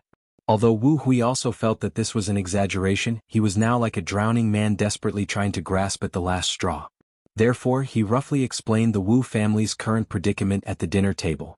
There was nothing shameful about this. As long as Qin Shi could let elder Wu live for 2 more years and hold on until Wu Ying successfully crossed the threshold, then the Wu family would be able to maintain their current status. Once Qin Shi agreed, then this favor would really be a life-saving grace for the Wu family. Wu Hui was very smart, so he didn't mention anything about remuneration from beginning to end. Instead, he kept pleading very sincerely, "Mr. Qin, please save my grandfather." The Wu family will always remember this great kindness in their hearts. It was the new year, and the family could still encounter this kind of thing. Qin Shi pondered for a moment, then frowned and asked, "How old is your grandfather today?" 84. He doesn't have any serious illness, right? Only old illnesses like high blood pressure and gout. It's probably because he injured his roots on the battlefield. The old man's old and his body can't take it anymore. Recently, his mental state has been getting worse and worse, and he doesn't even have the energy to get out of bed, so Wu Hui didn't finish his words. However, the meaning behind his words was very simple. Although the old man wasn't seriously ill, he was nearing the end of his life. Death was an illness that couldn't be cured. After all, a person's life was limited. When a person faced a natural death, they would always be aware of it beforehand. Therefore, many old people would call their children home before they died, and let their children wash and change their clothes for them. After taking one last look at their children and grandchildren, they would close their eyes and pass away peacefully and naturally as if they were asleep. They had never suffered the torture of illness before, and they would pass away peacefully in their sleep. Therefore, to the people of Huaxia, dying of old age was a blessing, a great blessing. After all, Elder Wu was an old man who had walked through the war years. He had experienced ups and downs and enjoyed the prosperity of the world. Now that he was nearing the end of his life, it should have been a joyous occasion. Unfortunately, this was not the right time. If the old man passed away at such a critical moment, it would undoubtedly be a huge blow to the Wu family. It was a nightmare. Just a little more. Once the old man passed away, how could Wu Ying advance further? What Wuxia did not lack the least was talent. There were plenty of competitors who had the same qualifications and abilities as Wu Ying, and some were even older than him. As the saying goes, the tea cools down when the person is gone. These things were top secret. The fact that Wu Hui was willing to reveal the old master's condition in front of everyone meant that he saw Chen Shi as his last hope. Qin Yongwang and Wang Chuanju glanced at each other before they started to eat. This was a very important matter, so the moment Wu Hui finished speaking, Qin Yongwang glanced at Wang Chuanju and started to eat silently. Qin Yongyan was dressed in white. Qin Ruoying didn't understand the situation, and Qin Xueqing was completely uninterested. Everyone was waiting for Chen Shi's answer. The only one who could laugh at such a time was obviously the little girl. She picked up her chopsticks, clumsily picked up a piece of fatty meat, and handed it to Chen Shi. Then she said seriously, "Papa, I'll treat you to it." The little girl didn't eat fatty meat because she felt that it was too stuffy, so she hated fatty meat very much. She didn't eat it, but she could give it to Papa. The little brat had learned how to be naughty. Chen Shi turned to look at her, reached out and rubbed her head. Then he opened his mouth and swallowed the fatty meat on her chopsticks. After seeing Chen Shi swallow the fatty meat, the little girl clapped her hands and giggled, "Papa is so awesome." Her clear childish voice sounded in the private room, which was particularly ear-piercing. Chen Shi glanced at Wu Hui thoughtfully, but saw that there was no change on his face, which made Chen Shi think more highly of him. Therefore he didn't beat around the bush. After motioning the little girl to be quiet, Chen Shi turned to look at Wu Hui and asked very calmly, "Mr. Wu, I don't know if you have heard of the saying, life and death are predestined and can't be changed." Hearing this, Wu Hui's face changed greatly. In a moment of excitement, he even accidentally knocked over the wine glass on the table. Life and death are predestined and can't be changed. This sentence was said by Zhuge Liang when Wei Yan stepped on his life lamp. How could Wu Hui not know? Zhuge Liang went out of Mount Qi 6 times and exhausted his efforts. Finally, he set up the 7-star life-extending lamp in Wuzhang Plain in an attempt to change his fate. However, because Wei Yan accidentally knocked over his life lamp, all his efforts were wasted and he died with regret.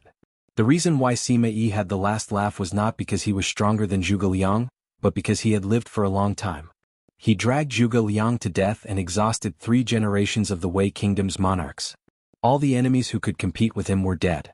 Naturally, the Sima family could achieve great things. In terms of survival ability, Sima Yi was the best in the world. Old Master Wu was not Sima Yi but Zhuge Liang, so Wu Hui stood in place and couldn't help but clench his fists. In the end, he was still a little unwilling, so he asked in a slightly trembling voice, "Mr. Qin, you really don't have a way?" 1 year, Grandpa only needs 1 year. Qin Shi shook his head slightly, then took out 3 energy pills from his bag and put them on the round table. After slowly turning the energy pills in front of Wu Hui, Qin Shi said calmly, "This is the legendary Yamashcho. In fact, you should know that the Jianghu's rumors can't be trusted. After all, this medicine is not the life fruit of the grand deity Zhen Yuan. It can cure diseases, but it can't change fate. You can take it back and let the old man try it. It should improve his mental state. But I still say the same thing, life and death are predestined and can't be changed. Young Master Wu, I'm very sorry." Wu Hui stared at the 3 pills in front of him in a daze. This was the Yamashcho he had been dreaming of, but Qin Shi's words completely extinguished the hope in his heart. After spitting out a mouthful of turbid air, Wu Hui used a tissue to carefully wrap up the 3 pills. Then he solemnly bowed to Chen Shi and said, "Thank you, Mr. Qin." After that, he turned and left the room without even saying goodbye to Qin Yongwang. Perhaps it was because they empathized with Wu Hui's feelings, so the atmosphere in the room became a little strange. After Wu Hui left, Qin Ruoying looked at Chen Shi thoughtfully, then asked in a low voice, "You really don't have a way?" Hearing that, Chen Shi smiled and shook his head, not answering her question. Zhuge Liang wasn't the only one who knew how to use the 7-star life-prolonging lamp. Zhuge Liang failed, but another person succeeded. That person was Liu Bowen. Zhuge Liang divided the world, Liu Bowen unified the country. Liu Bowen was the #1 strategist of the Great Ming Dynasty. He followed Zhu Yuanzhang to wipe out the warlords and expel the Tatars. After many years of fighting, he realized that his life was coming to an end, so he used the 7-star life-prolonging lamp to extend his life by 12 years. Only then was he able to help Zhu Yuanzhang unify the world and recover the Han people's country. To put it bluntly, it wasn't that Qin Shi didn't have a way, but that he didn't want to. There were too many implications and it couldn't be explained in a few words. The title of Yamashcho was made by Ning Zhonghua, so today, it was up to him to personally destroy this title. The previous chapter has been censored and I don't know when it will be released. Let's leave it at that. Friends who haven't read it can wait a few days when the editor goes to work. I won't write about these sensitive topics in the future.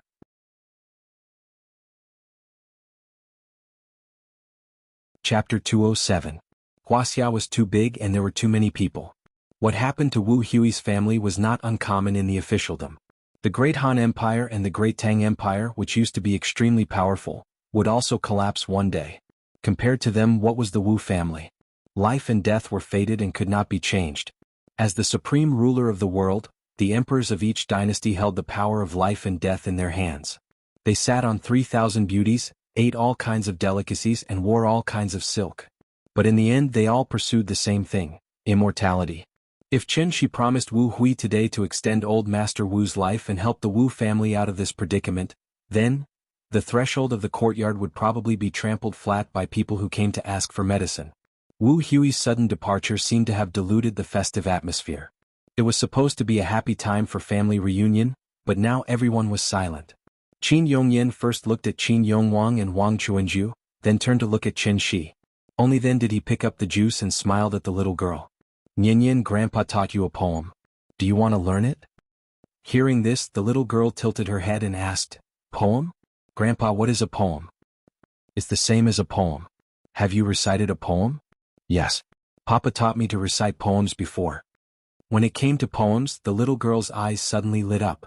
Perhaps she wanted to show off, so before Qin Yongyan said anything, she took the initiative to recite it. Goose, goose, goose curving its neck to the sky. White feathers floating on the green water, red palms plucking the clear waves. This was what Qin Shi taught her in Kangju district. He did not expect her to remember and recite it so fluently. Her performance won her applause from the audience. The family laughed and praised the little girl for being smart, which made her feel a little embarrassed. Seeing his daughter so smart, Qin Shi also felt proud, so he could not help but reach out and pinch her little face, which made the little girl pout on the spot. Papa, you're so annoying. Even the little one knows how to be shy. With her interruption, the atmosphere in the private room became much livelier. At this time, Qin Yongyan chuckled and said, Nyenyen, lyrics are like poems. Do you want to learn? The little guy's performance in reciting the poem had won the cheers of the entire hall.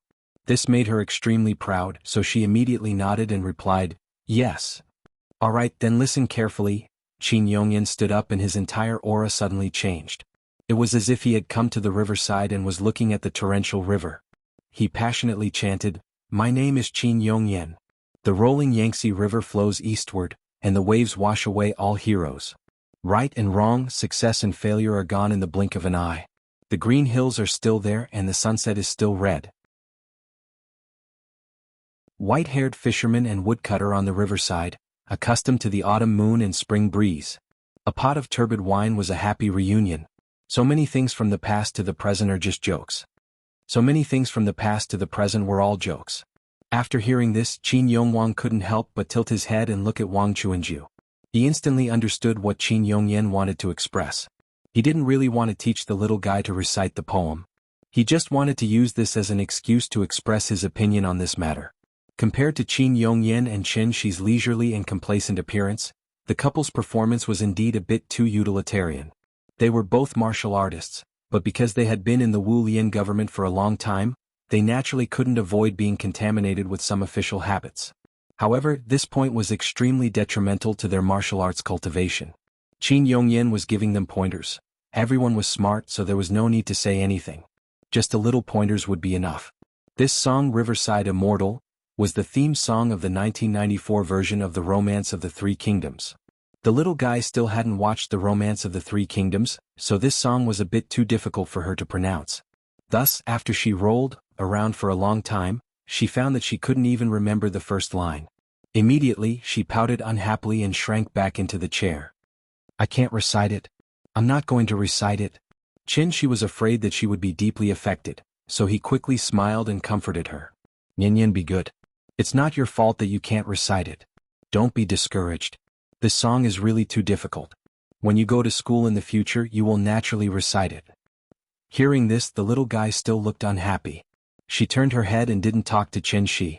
Her cute little appearance immediately made everyone laugh. Having a little one at home was like having a treasure. The little guy was now the happy fruit of the family. Her every frown and smile could affect the mood of the whole family. After lunch, the family left B16 and then drove to the bird's nest, ready to take the little guy there to ski. The bird's nest was happy during the ice and snow season. In fact, it was similar to the Shikahai ice rink, except that one was a frozen lake that turned into an ice rink, and the other was a snowy gymnasium that turned into a ski rink. There were only a few entertainment projects. The bird's nest had it and the Shikahai also had it, but the little guy still had a lot of fun. She was now enjoying the supreme treatment. The whole family revolved around her. If she wanted something, she only needed to open her mouth. Naturally, her father or grandmother would run errands for her. This little guy was really spoiled to the sky. This spring festival was quite fulfilling. After the first day of the new year, in the next few days, the whole family drove around the capital to play. The whole family was mobilized just to make her have more fun. When the two brothers came back, they didn't know how the little guy would show off to them. Time flew, and in the blink of an eye, it was the 5th day of the new year. Qin Yongwang and Wang Chuanju were the senior cadres of the Wu Lian. After a spring festival, there were still a lot of things waiting for them to go back to deal with. Therefore they could only say goodbye to the little guy with slight regret. After a few days of getting along, the little guy had already recognized Wang Chuanju as her great-uncle and grandmother. Now that she heard that she was leaving, she immediately showed a reluctant look. Just as the little guy and Wang Chuanju were lovey-dovey and unwilling to part, Qin Shueching suddenly found Qin. The set of skills you taught me, can I teach my parents? Although the sister-in-law's cultivation time was short, she had already tasted the sweetness of it. No matter what, she was still a daughter. Naturally, she wanted to show filial piety to her parents as soon as she had something good. Hearing this, Qin nodded. No matter what, they were still a family. Naturally, he couldn't be stingy. However, this set of skills was after all an immortal cultivator's skill. If it was spread out, it would definitely cause a huge impact on the existing cultivation system on Earth. It might even affect the existing social order on Earth. Such an outcome was obviously not what Qin wanted to see. Therefore, he could only use hints to warn his sister-in-law to keep it a secret. After Grandpa and Grandma left, the little guy was a little sad. However, Qin's words immediately made her eyes light up.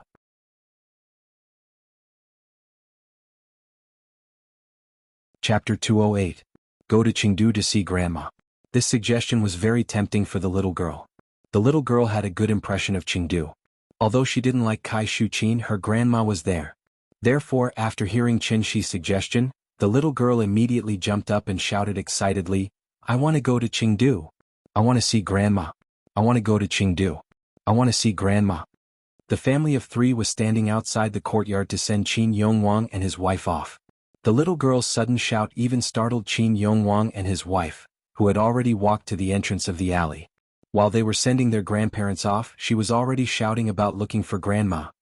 This was the reason why Qin didn't often mention Aunt Zhang. The little girl always listened to the wind and rain. Once she had an idea, she couldn't take it back. After sending Qin Yongwang and his wife off, Qin and his family returned to the West Wing and began to pack their luggage. During this time, Qin even asked his sister-in-law if she wanted to go to Jianghu with them, but his sister-in-law decisively refused. The family's general mobilization during the spring festival had already delayed a lot of time. Now that they were finally free, she naturally had to work overtime to cultivate and rush back. Therefore, after the family of 3 simply packed, Qin booked the plane tickets online. Shangjing to Jianghu. In 2 days it would be the peak period to return to the city. Shangjing to Jianghu would only cost a few hundred yuan, but Jianghu to Shangjing would cost 3,000 to 4,000 yuan. It might even be impossible to buy a ticket. This was the right time to go to Jianghu. After booking the plane tickets, Qin suddenly thought of something. He quickly opened WeChat and sent a video call request to Aunt Zhang. He didn't know how the old lady spent the spring festival. If the family of 3 rushed over excitedly and found that Aunt Zhang wasn't in Jianghu, then it would be a wasted trip. As expected, Qin sent 2 video calls but no one answered. Therefore he had to call Aunt Zhang. Beep beep, The phone rang for a long time. When Qin was about to give up, the phone finally connected. "Hello, is this Brother Qin?" It was not Auntie Zhang's voice but Xie Pinglin's. He was slightly older than Qin, but after the previous incident, Xie Pinglin had indeed learned a lot, so he treated Qin as an elder brother. Xie Pinglin called him Brother Qin out of respect from the bottom of his heart. "Yes, it's me. Where's Auntie Zhang? Why didn't she answer the phone?" My mother is sick and hospitalized." Hearing this, Qin couldn't help but frown. What a joke. Auntie Zhang had already taken his elixir before she left Zhonghai, and the elixir she gave Ning Zhongguo wasn't even the simplified version. It wasn't that Qin wanted to boast, but this pill could make Auntie Zhang immune to all kinds of diseases. It wouldn't be a problem for her to live a long life. Now Xie Pinglin was telling him that Aunt Zhang was hospitalized. Therefore, Qin's first reaction was to say, "You kidding? Are you King kidding me? What's going on? My mother suddenly fainted the day before yesterday. We sent her to the hospital, and the doctor said that it was very likely that she fainted due to insufficient blood supply to the brain. She needs to be hospitalized for a while to be sure. Is it serious? It shouldn't be a big problem. After she woke up, she just felt very tired, so she had to sleep for a long time every day. Which hospital are you in?" "Huaxi? Okay, I'll call you when I arrive. Keep the phone connected." "Huh? You're coming to Chengdu?" Xie Pinglin was stunned for a moment, then hurriedly said, "My mother should be fine. Brother Qin, you don't have to make a special trip." Xie Pinglin wanted to say a few polite words to Qin and tell him not to worry, but Qin hung up the phone. Then Qin briefly told Qin Ruoying about Auntie Zhang's situation. Qin Ruoying didn't know the seriousness of the matter, but when she heard that Auntie Zhang was hospitalized, she was still very nervous, so she quickly carried the little girl and followed Qin to the airport in a taxi. It only took 3 hours from Shangjing to Chengdu. When they got off the plane, it was not even 5 o'clock in the afternoon. The family of 3 took a taxi and went straight to Huaxi Hospital. Many shops along the way were not open, and there were only a few scattered cars on the viaduct. Right now, Chengdu looked like an empty city. However, in fact, according to the comprehensive calculation of the National Tourism Administration's data center, the number of tourists received by Sichuan and Chongqing during the Spring Festival this year was the second highest in the country, second only to Yuezhou. As long as it was a holiday, tourist attractions would be full. Places like Chuanxi Road, Jinli Wuhou Temple, and Wenshu Courtyard were so crowded that the roads were closed. Although there was a place in Chengdu that was not a tourist attraction, it was more lively than a tourist attraction. Moreover, 365 days a year, it was lively every day as if it was the new year. This was Huaxi Hospital. After getting out of the taxi and seeing the dense crowd in front of him, Qin let the little girl ride on his shoulder while he held Qin Ruoying's hand and squeezed into the hospital. With so many patients, the beds were naturally very tight. When Qin found Aunt Zhang's bed according to the address given by Xie Pinglin, he was so angry that he frowned. Aunt Zhang's bed was in the aisle. When he had left a total of 1.8 million yuan in cash for Xie Pinglin. In the end, this was how Xie Pinglin treated Aunt Zhang. Xie Pinglin was serving the old lady water, so he did not notice Qin and his family's arrival. The old lady's mental state was indeed very bad now. Her face was slightly sallow and there was not much color on her lips. When Qin Ruoying saw her sick appearance, her eyes could not help but turn red. Aunt Zhang drank a mouthful of water. Just as she was about to lie down and continue to rest, she saw the family of 3 standing not far away. She blinked, thinking that she had seen wrongly. Seeing that, Qin Ruoying quickly went forward and sat by Aunt Zhang's bed, holding her hand tightly. Looking at Aunt Zhang who was half lying in front of her, Qin Ruoying could not help but feel a lump in her throat. She could not help but cry immediately. She had not seen Aunt Zhang for many years. Unexpectedly, the old lady was already lying on the bed when they met again. How could Qin Ruoying not feel sad? Aunt Zhang had watched her grow up, and she had also watched Aunt Zhang grow old day by day. "Aunt, what's wrong with you? Why are you so sick?" "Silly child, I'm fine. My body is fine. Look at you, why are you crying? Isn't it inauspicious? Come, wipe your tears." Aunt Zhang smiled as she pulled a tissue from the bedside and handed it to Qin Ruoying. After Qin Ruoying wiped her tears, Aunt Zhang patted the back of her hand, indicating that she did not need to worry. Then Aunt Zhang turned her head to look at the little girl in Qin's arms. "Good granddaughter, come to grandma." The little girl was sitting in Qin's arms, pouting as she looked at Aunt Zhang who was lying on the bed.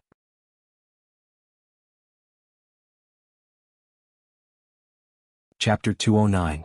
Although the smell of disinfectant was strong in the corridor of the hospital, there seemed to be an irrepressible stench in the air. The corridor was bustling with activity. Although there were many people, everyone was trying their best not to make too much noise. After all, it was an unlucky place. Sadness and sadness were the main theme here. The back of the bed could be raised. Instead of saying that Aunt Jianghu was lying on the bed, it was better to say that she was leaning on the bed. When the little girl saw her grandmother's sickly appearance, she immediately lay in her grandmother's arms and cried out sadly.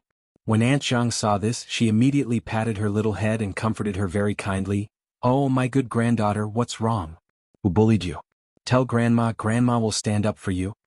Hearing this, the little girl's eyes turned red. She said with an aggrieved face, "Grandma, don't be sick. I don't want you to be sick." All right, Grandma is not sick." Aunt Jianghu took out a tissue and wiped the little girl's face. Then she pinched her little face and comforted her. "Good girl, don't cry. Look at how many people are here and you're still crying here. Don't you feel embarrassed?" The little girl turned her head and glanced at both sides of the corridor. When she saw that many people were looking at them, she immediately sniffled a little embarrassedly. Then she threw herself into Aunt Jianghu's arms and hugged her tightly. Just when the little girl and Aunt Jianghu were being lovey-dovey, Qin Shi came to Xie Pinglin's side. He patted Xie Pinglin's shoulder and walked to the side. When Xie Pinglin came over, Qin Shi asked directly, "What did the doctor say?" "They did a Doppler examination in the morning. The report is just out. I've asked the doctor. The doctor said that acute cerebral blood supply is very common in the elderly. It's not a big problem. She just needs to pay more attention to her diet and rest." "Is that so?" Qin Shi pondered for a while.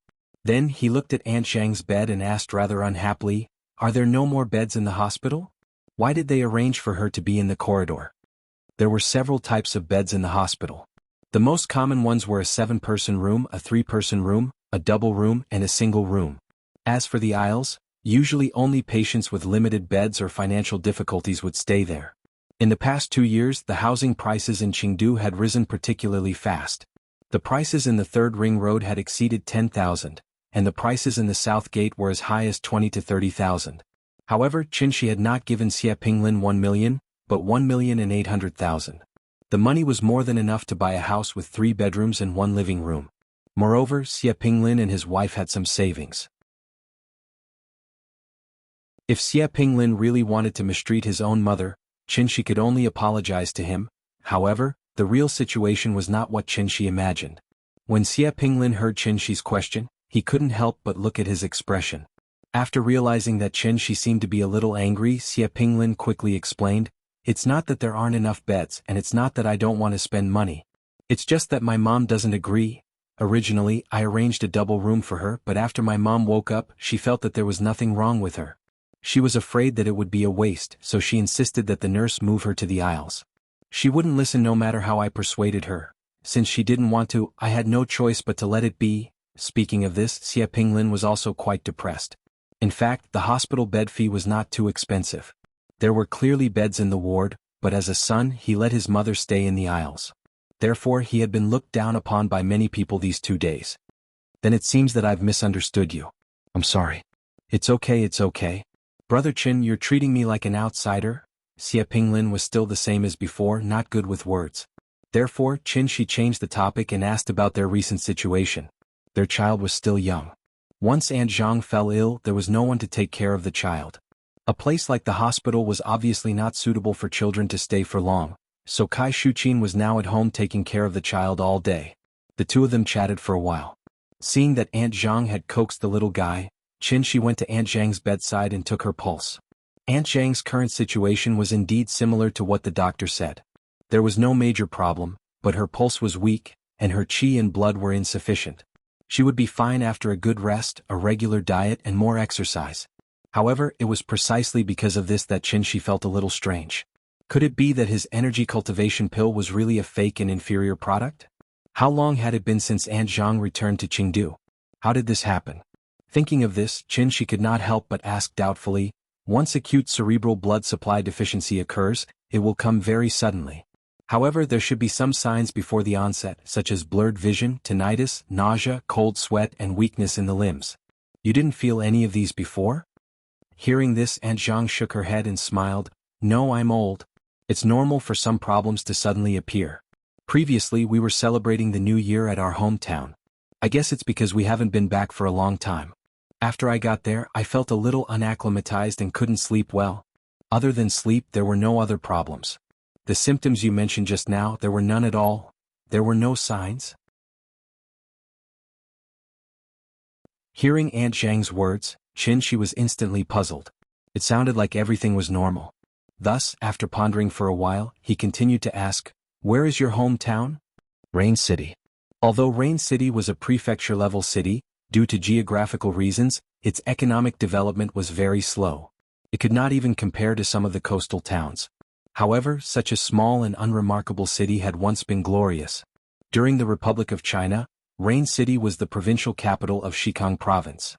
Its status was comparable to the current Chengdu. In 1955, the first session of the National People's Congress officially proposed to abolish Xikang Province. Thus, Rain City lost its status as a provincial capital. This place was surrounded by mountains on all sides. The terrain was narrow and it was inconvenient to travel. After Xikang Province was abolished, Rain City's development was greatly affected. It was gradually reduced to an 18th-tier small city. Later on, Rain City finally walked into the eyes of the entire nation again. However, it was because of the 4.20 earthquake in 2013. Rain City? Qin thoughtfully repeated the name of this place. Suddenly, a question appeared in his mind. Could it be that there was something wrong with that place? Aunt Zhang was still lying on the hospital bed, so Qin did not ask much. The most important thing now was to let the old lady rest well and recover her body. Thus, after feeding Aunt Zhang a simplified version of the energy-enhancing pill, Qin went to Huaxi Gold Card Medical Center to apply for a gold card for her in case such a situation happened again. In this day and age, money could make the devil turn millstones, let alone a hospital. The Gold Card Medical Center was located in Huaxi Hospital's headquarters. Ordinary members were 58,000 and advanced members were 200,000. When they entered the hospital, they could enjoy concierge reception, personal care, 5-star hotel rooms, on-site services and 24 hours of call. After all, Qin could not stay in Chengdu for a long period of time. Aunt Zhang was old, so it was better to be prepared for her advanced membership.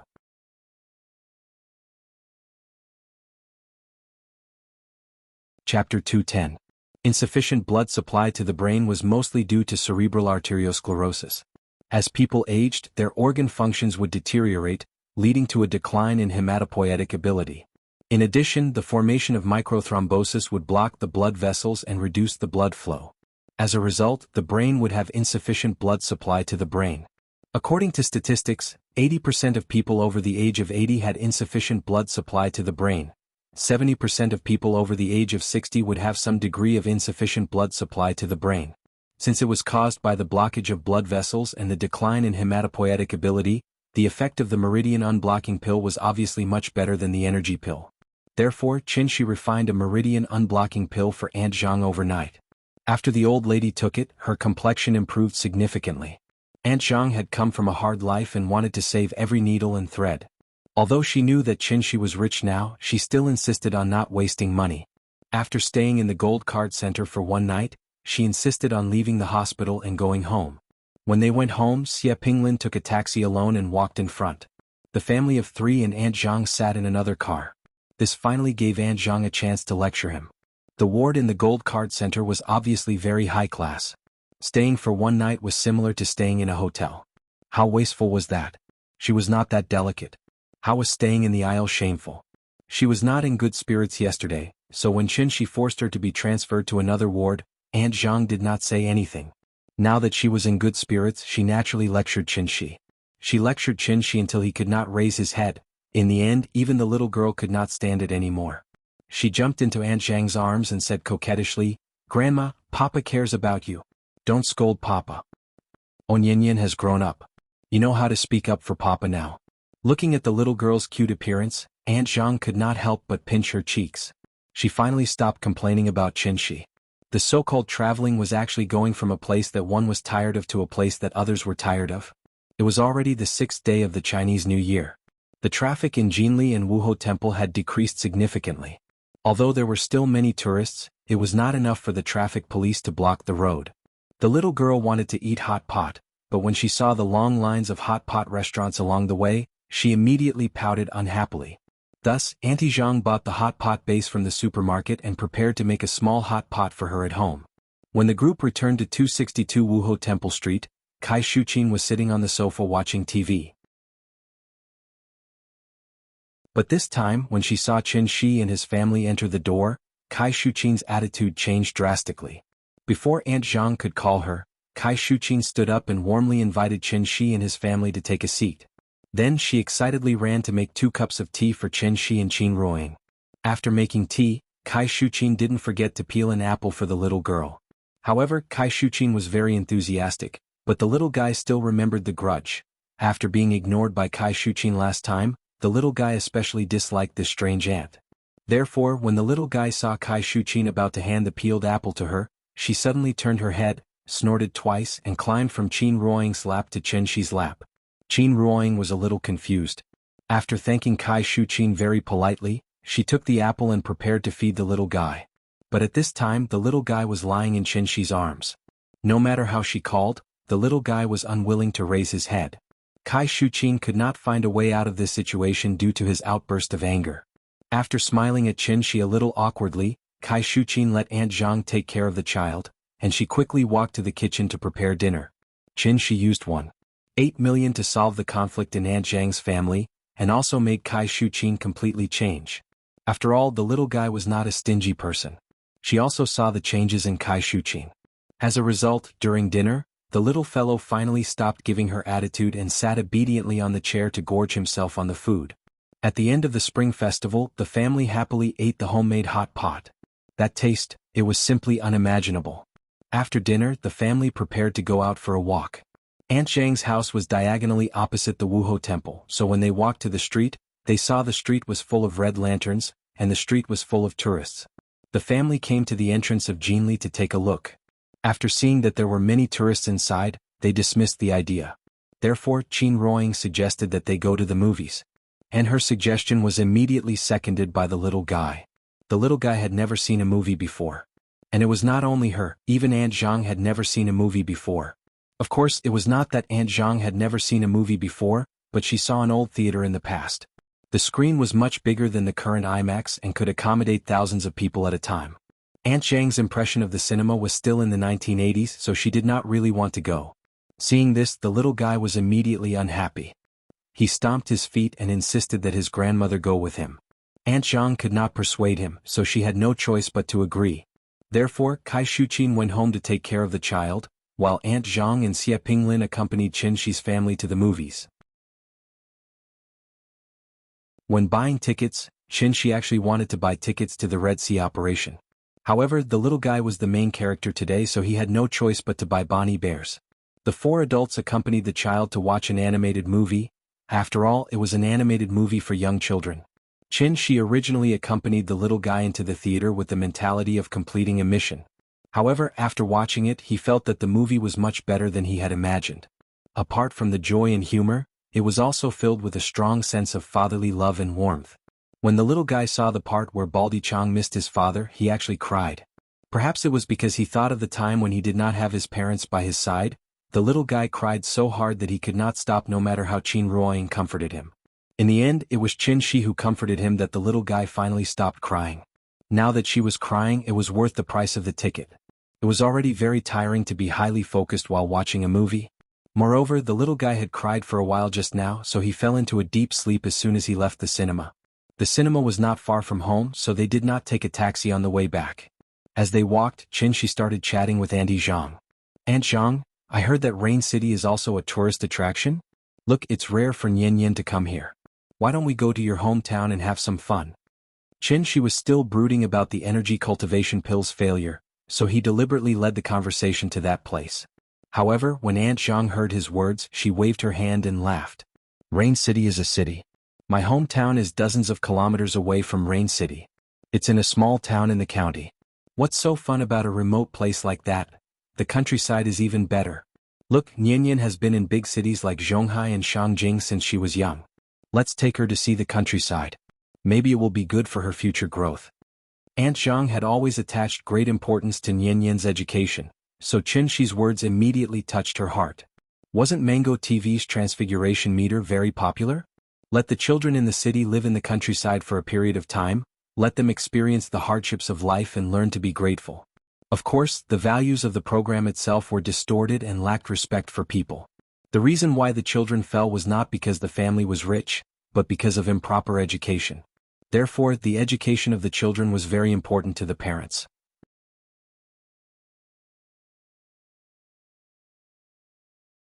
Chapter 211.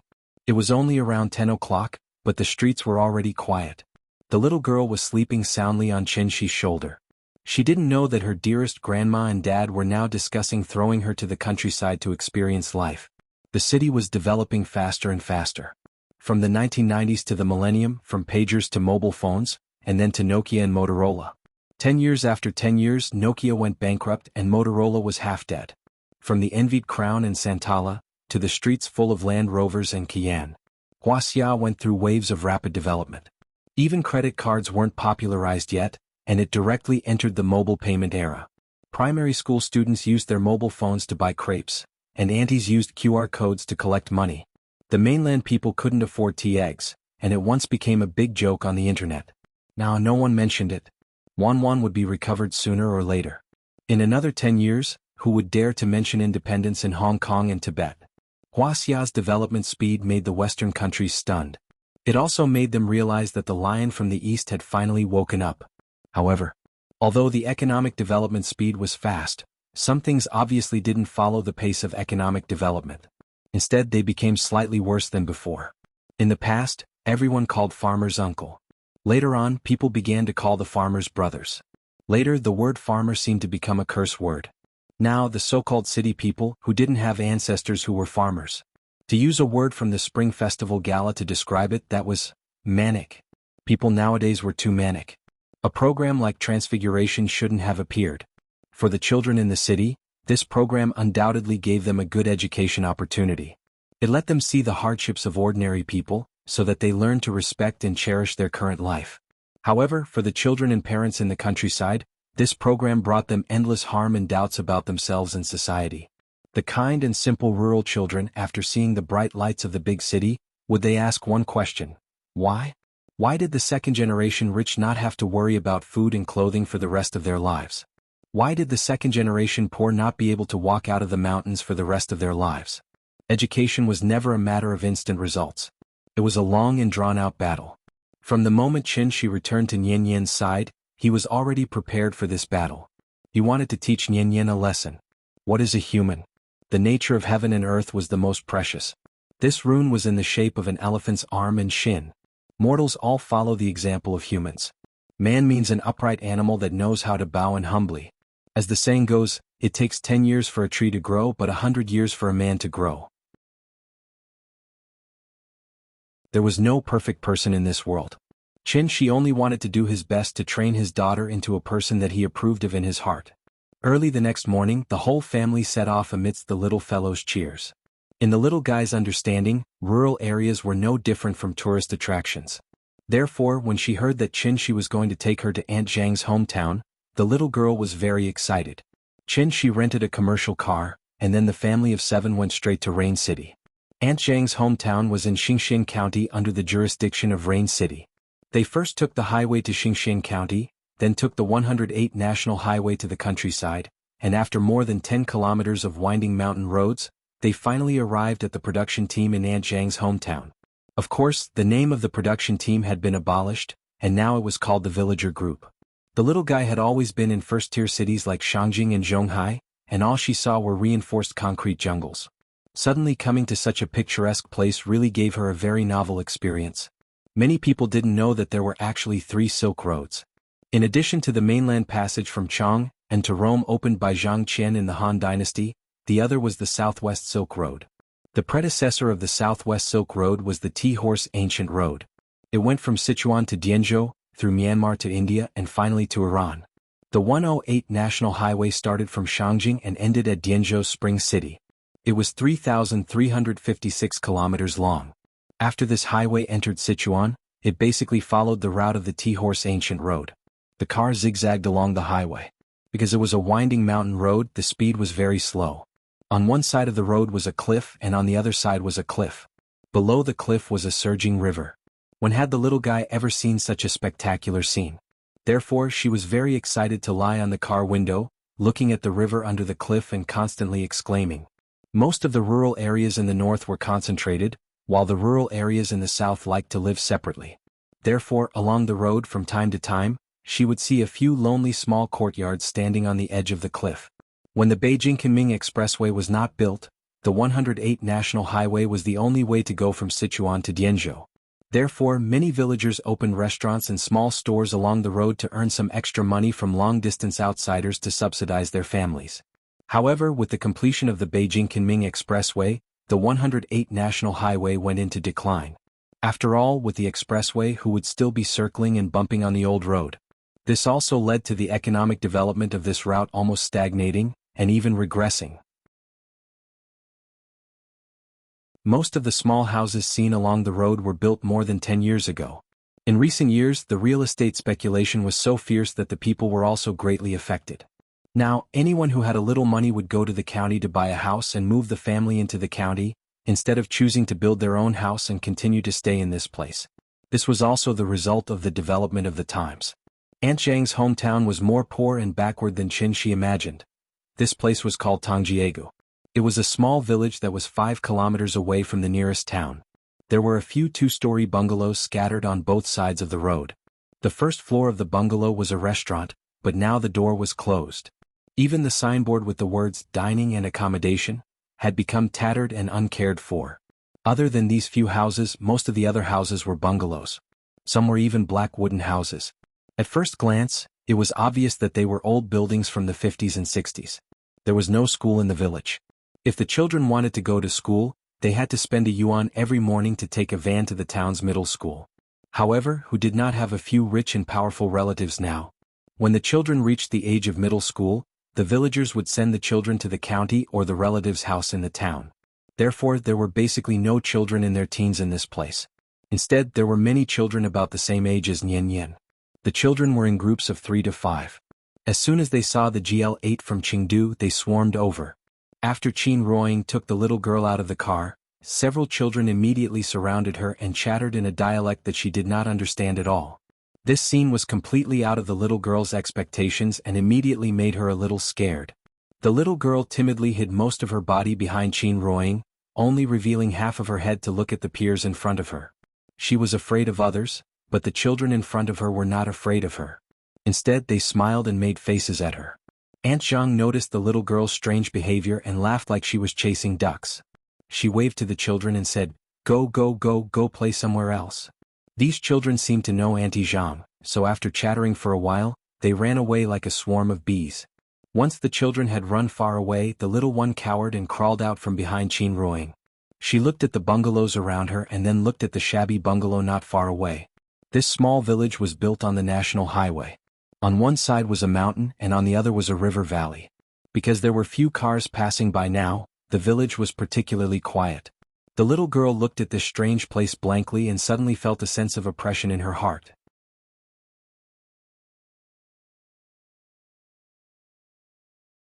Chapter 212.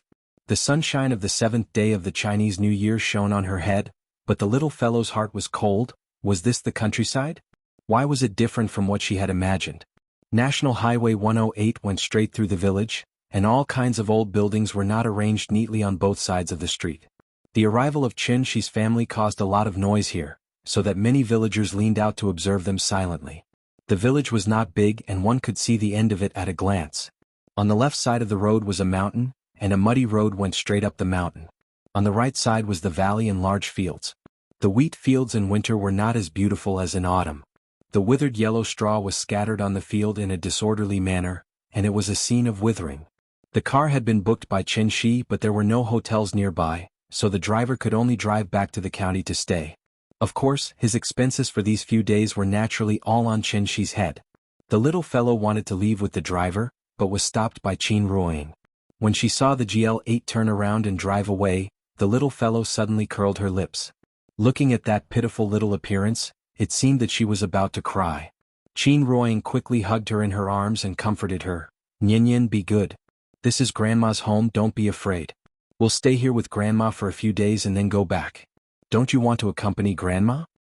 Hearing this, the little fellow said with grievance, I want to be with Grandma, but I don't like it here. I don't like it here. Mama, I want to go home. Children were always a little afraid of strangers. And this was a new environment that the little fellow had never been to, so even if Qin Ruoying and Grandma were all by her side, the little fellow still felt very uncomfortable and depressed. The little fellow was upset. Her reaction also attracted Qin's attention. When Qin saw her pitiful appearance, he immediately came to Qin Ruoying's side. After taking the little fellow from Qin Ruoying's arms, Qin said to her with a smile, Nian, are you scared? However, when the little girl heard Qin's question, she immediately turned her little head and muttered unhappily, Papa, I want to go home. I don't want to be here. It's not fun here. Seeing this, Qin immediately smiled and asked, Why isn't it fun here? It's just not fun. I don't like it here. Nian, you're wrong. This place is actually very fun. Not fun at all. Before Qin could finish his words, the little fellow had already interrupted him. From the looks of it, she seemed to be angry. Qin reached out to pinch her little face, but she swatted his hand away. This little thing was still at odds with her father. When it came to coaxing his daughter, Qin was now very handy and had many tricks up his sleeve. Therefore, when he saw that the little fellow seemed to be conflicted, he decisively stopped the topic and asked in a negotiating tone, Nian, how about this? Let's stay here for one night. If you really don't like it here, Papa will take you home tomorrow, okay? After hearing Qin's words, the little fellow rested her head on his shoulder and thought for a moment. Then she reluctantly hummed and reluctantly agreed, Then we'll stay for one night. Just one night. Pinky promise. After that, the little fellow stretched out her little finger and motioned for Qin to pinky promise with her. Okay, Papa will pinky promise with you. I promise I'll keep my word. The father and daughter reached an agreement, and the little fellow finally stopped throwing a tantrum. Then, under the guidance of Aunt Zhang's family, they walked down the path to the valley. After walking for about 200 meters, Qin's family finally saw Aunt Zhang's old house. Aunt Zhang's old house, it was indeed very old. The living environment in the Kangju district was already very poor, but compared to Aunt Zhang's old house, it was really the difference between a villa hotel and a small train station hotel. This house was built by Aunt Zhang's father's generation. The main materials were wood and yellow mud. Because it was exposed to wind and rain all year round, it caused the wood to mold and turn black. Therefore, when looking from the outside, the whole house was somewhat dark. The house was surrounded by fields, and a few hundred meters down was the river. Not far away there was a bamboo forest with luxuriant foliage, so much so that it looked quite gloomy in broad daylight. In the morning, Chengdu was still bustling, but after 3 hours, they came to such a quiet and backward little village. Not to mention the little fellow, even Qin Ruoying was somewhat not used to it. Although the little fellow had already agreed to stay here for one night, when they were close to the house, she was still somewhat unwilling. She kept twisting her body and shouting for Qin to put her down. Qin did not say much to her. He carried her directly into the house. At this time it was right to cut the Gordian knot. After letting her get used to it, naturally she would not be as resistant as she was now. In reality, Qin really thought that this place was not bad. The mountains were clear and the water was clear, and the land was full of outstanding people. Although the house was a little simple, it was good in terms of peace and comfort. Moreover, the spiritual energy of heaven and earth here was very rich. After staying in this place for a long time, even breathing could make one feel refreshed and very comfortable. A few days ago, Aunt Zhang suddenly fell ill, so Xie Pinglin hurriedly brought the old lady back to Chengdu. They had only been away for a few days, so there was obviously the smell of smoke in this house. This house was actually very big. Looking at it now, it was 4 bedrooms, 1 living room and 1 kitchen. Overall it was very good. The only bad thing was that there was no bathroom, so it was very inconvenient to take a bath. Moreover, the bathroom was a latrine, the kind that was extremely smelly. Aunt Zhang was already prepared for this. The bungalow by the street used to be a hotel. There were toilets and bathrooms on the first floor. Aunt Zhang had already informed the owner of the house, so Qin's family could go there if they wanted to wash up. After Qin carried the little girl around the house, the little girl gradually relaxed, so she turned her little head and began to look around. There was a TV in the living room at home, but it was a small color TV from the 80s and 90s. There was no wall paint in the old house. After a layer of lime was casually applied, newspapers were pasted on the wall as wallpaper. Most of these newspapers were from 30 to 40 years ago, so many of them were already yellowed and rolled up. There was also a portrait of Grandpa Mao on the wall. It was a common poster of that era, so it looked quite old.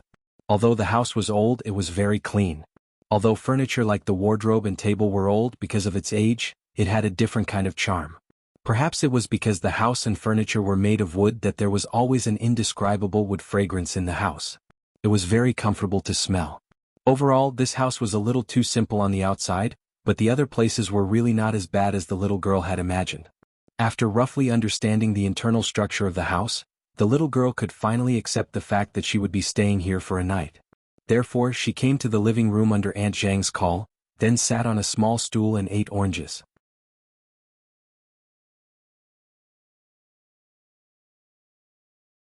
Chapter 213. Auntie Zhang's house did not have a TV on demand, nor did it have so many strange toys, so the little fellow lost interest after sitting for a while. She began to wander around.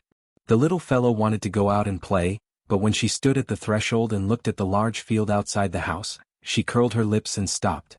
She didn't dare to go. In Trump's words, it was her first time here, and she hadn't even warmed up the territory yet.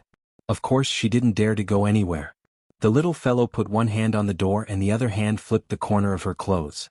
That pitiful little look was somewhat like a resentful wife waiting for her husband to return from work. Qin Ruoying was helping Kai Shuqin clean up the kitchen.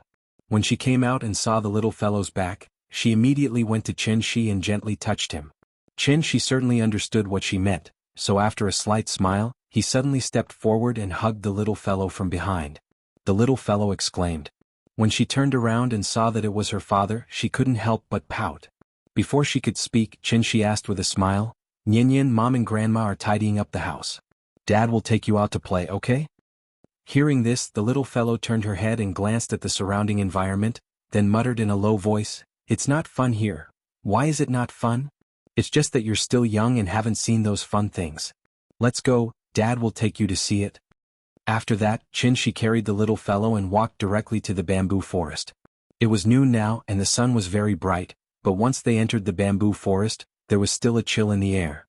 This bamboo forest was quite old, and the branches and leaves were very lush, so much so that it blocked a lot of the sun, looking a little gloomy. Cold and wet places had always been unfavored by mammals, so the little fellow's first reaction was to want to leave. Qin Shi sensed her fear, so he patted her back, and then released a strand of Zhen Yuan.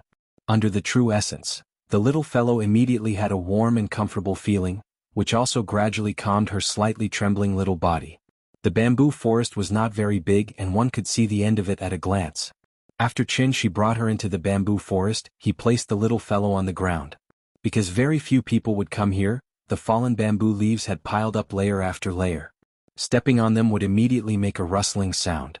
Since the beginning of the new year, the sun had been shining continuously for several days. Therefore, when the little fellow stepped on the ground, the pile of withered leaves began to creak. This made her feel a little interested, so she stepped on it and started jumping around. Seeing that she was no longer afraid, Qin Shi led her to a mother bamboo, then squatted down and said to her, "Nian, Daddy will teach you how to dig winter bamboo shoots, okay?" "Winter bamboo shoots? What is it?" "This is it." As Qin Shi talked to her, he plucked a tree branch and started digging on the ground. He didn't even have to dig a few times before he dug out a yellowish object from the ground. This thing had a sharp head and a big butt. In terms of shape, it was somewhat similar to baogu. It was wrapped in a thick shell. This was winter bamboo shoots. Winter bamboo shoots were also a characteristic product of the south. They were the most abundant in January and February every year. They had the reputation of golden clothes and white jade, the best among vegetables. Because they had not been unearthed yet, the winter bamboo shoots were tender and white like jade. It was the most common side dish at banquets when cooked with meat. For example, the famous Wuxia bamboo shoots stir-fried with meat. Digging winter bamboo shoots was actually very simple. Tender bamboo would not grow bamboo shoots. The darker the color, the older the age. Generally, one should not choose too tender or too old.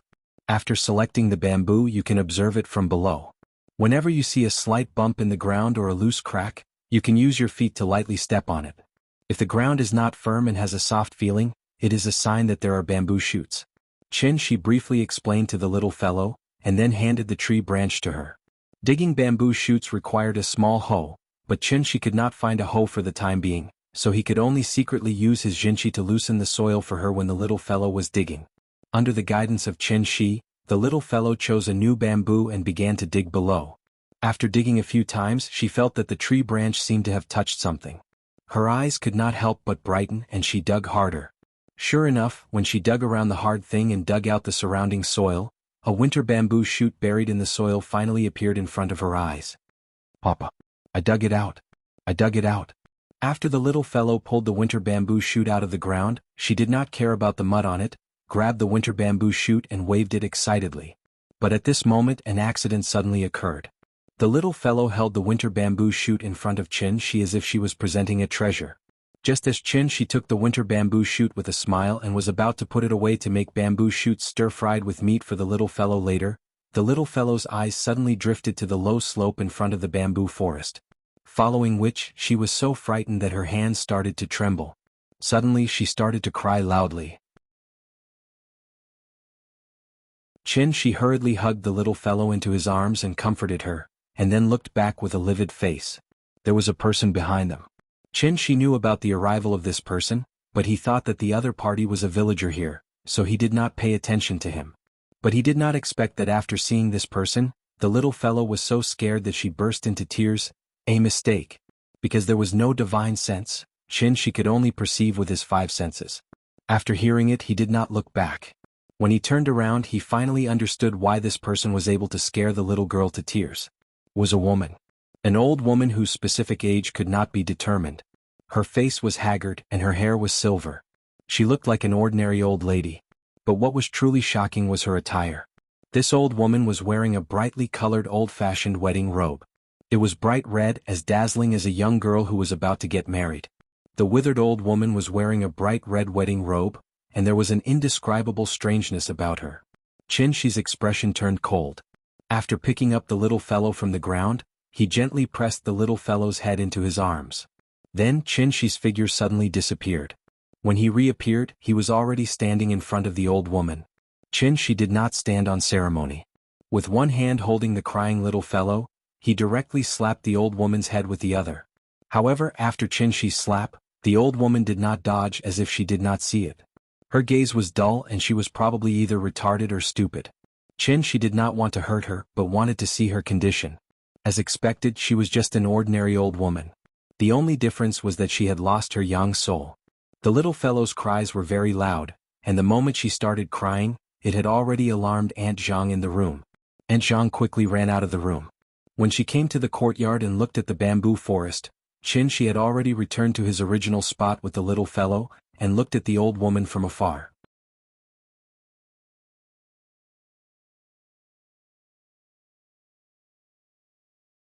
Chapter 214. Under Auntie Zhang's loud call, Qin Shi immediately carried the crying little girl back to Auntie Zhang's courtyard. Auntie Zhang first glared at Qin Shi rather angrily, then angrily took the little girl from Qin Shi's arms. "Look at you, why did you bring her around for no reason? Even the sun can't shine in that old forest. I grew up here and felt that that place was a bit gloomy, so I wouldn't go near there for no reason. It's not like you don't know that children are timid. Are you really not afraid of scaring her?" Auntie Zhang grumbled while carefully comforting the little girl. This time, the little girl was really frightened by the old woman in the wedding robe. Lying in Auntie Zhang's arms, she cried bitterly and couldn't stop no matter how she comforted her. When Qin Ruoying and Kai Shuqin heard the commotion, they also hurriedly came out of the house. Looking at their somewhat resentful gazes, Qin Shi could only helplessly shake his head. It was indeed his mistake. If he had turned back to look at the old woman earlier, he wouldn't have let the old woman appear in the little girl's line of sight at all. The little girl was frightened and couldn't stop crying for a long time. Seeing this, Qin Shi asked Auntie Zhang to hand the little girl to him, then carried the little girl back and forth in the courtyard. "Nian Nian, it's okay, that strange person has already run away. Daddy is still here, don't be afraid." It seemed that his comforting words worked. After about 2 minutes, the little girl who was still wailing just now actually fell asleep on his shoulder just like that. This made Auntie Zhang finally breathe a sigh of relief. She hurriedly shouted at Qin Shi to put the little girl on the bed, ready to let her have a good sleep first. In fact, the little girl didn't fall asleep on her own. In order to prevent this from leaving a psychological scar on her, Qin Shi had no choice but to cast a mind-loss spell on the little girl. This spell could make the little girl temporarily unconscious. When she woke up, she would forget what had just happened. Qin Shi carried the little girl back to the bed, covered her with a blanket, then turned and left the room. In the living room, Aunt Zhang was still brooding over the fact that Qinshi ran around with the child, but when Qinshi told her about the old woman in the wedding gown, Aunt Zhang immediately frowned and muttered thoughtfully, "Old woman in the wedding gown? Could it be that you have met Guifin?" Guifin. Sigh, no wonder Nyan was so scared. Looking at Qinshi's puzzled expression, Auntie Zhang smiled helplessly and then explained, "Guifin is about the same age as me. When I married and moved to Rong City, she had just gotten married. I haven't seen her for almost 30 years. When I came back for the new year this year, I heard that Guifin had gone crazy. She's been wearing her wedding dress all day long and wandering around the village like a ghost."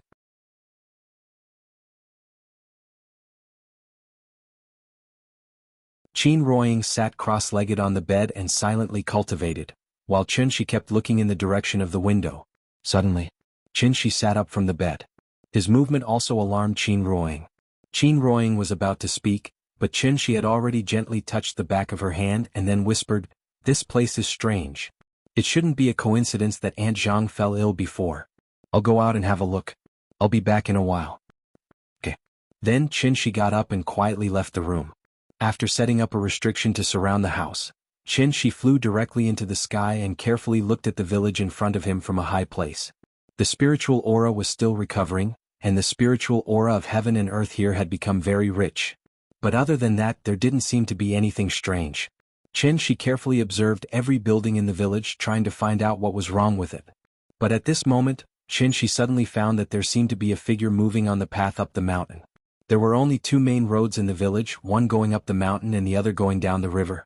The moonlight tonight was very weak. Although it wasn't 10 o'clock in the evening, the road was already dark and he couldn't see anything at all. The person walked on the path without a flashlight or a lantern. He just moved forward in the dark as if he wasn't afraid that he would fall down. If it weren't for Qinshi's eyesight that was far better than ordinary people's, he probably wouldn't have been able to find this sneaky person. So, he held his breath and flew above the person's head, wanting to see what this person wanted to do, sneaking up the mountain in the middle of the night instead of sleeping. However, when Qinshi got closer, he suddenly found that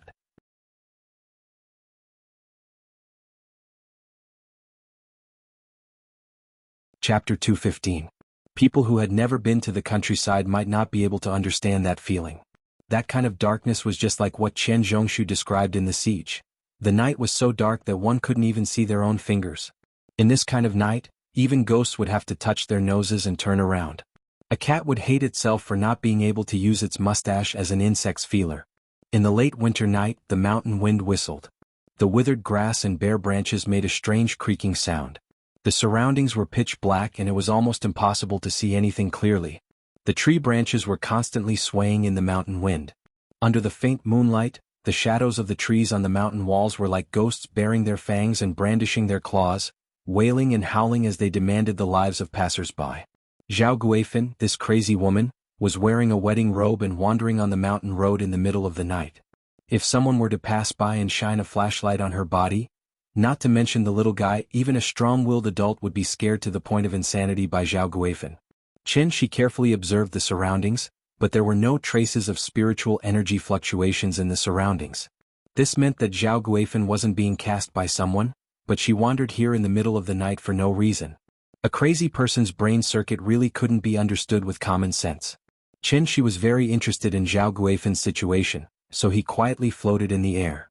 He wanted to see where Zhao Guifin was not sleeping in the middle of the night and where she was going.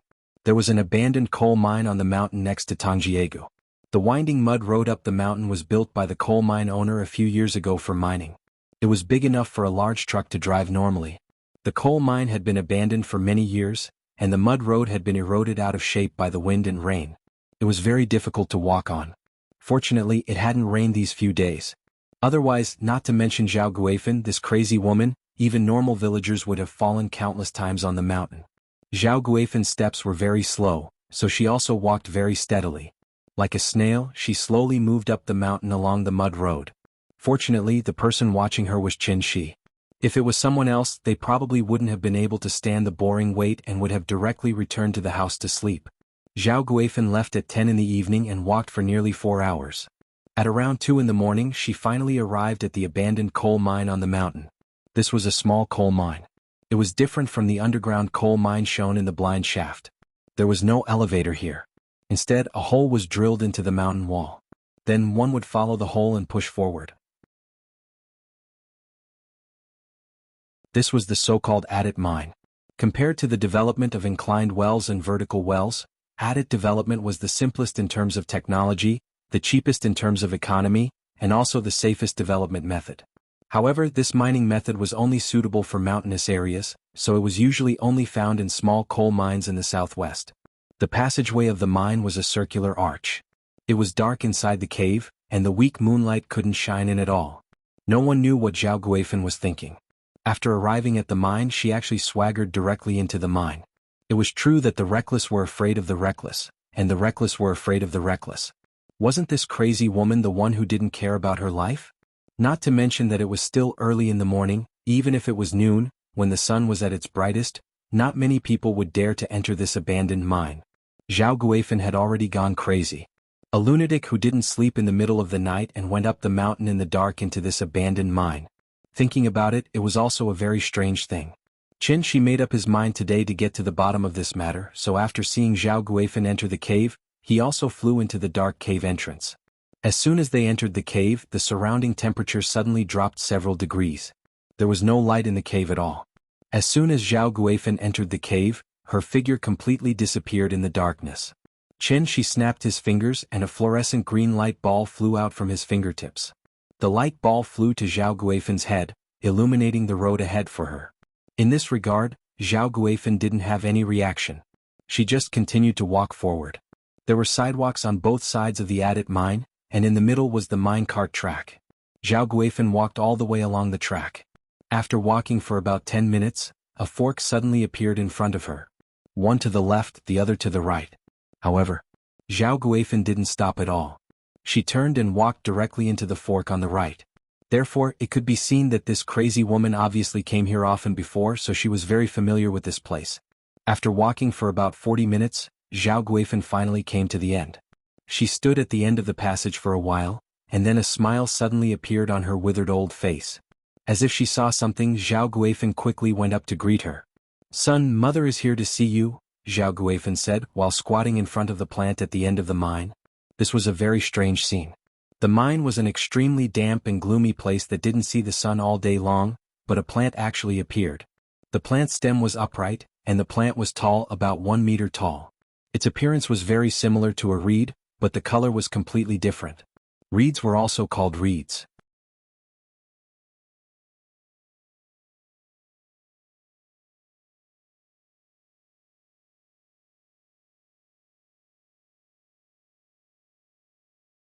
In the heavenly jade domain, a large-scale bloodthorn sea would be classified as a forbidden area by cultivators, and no one would trespass.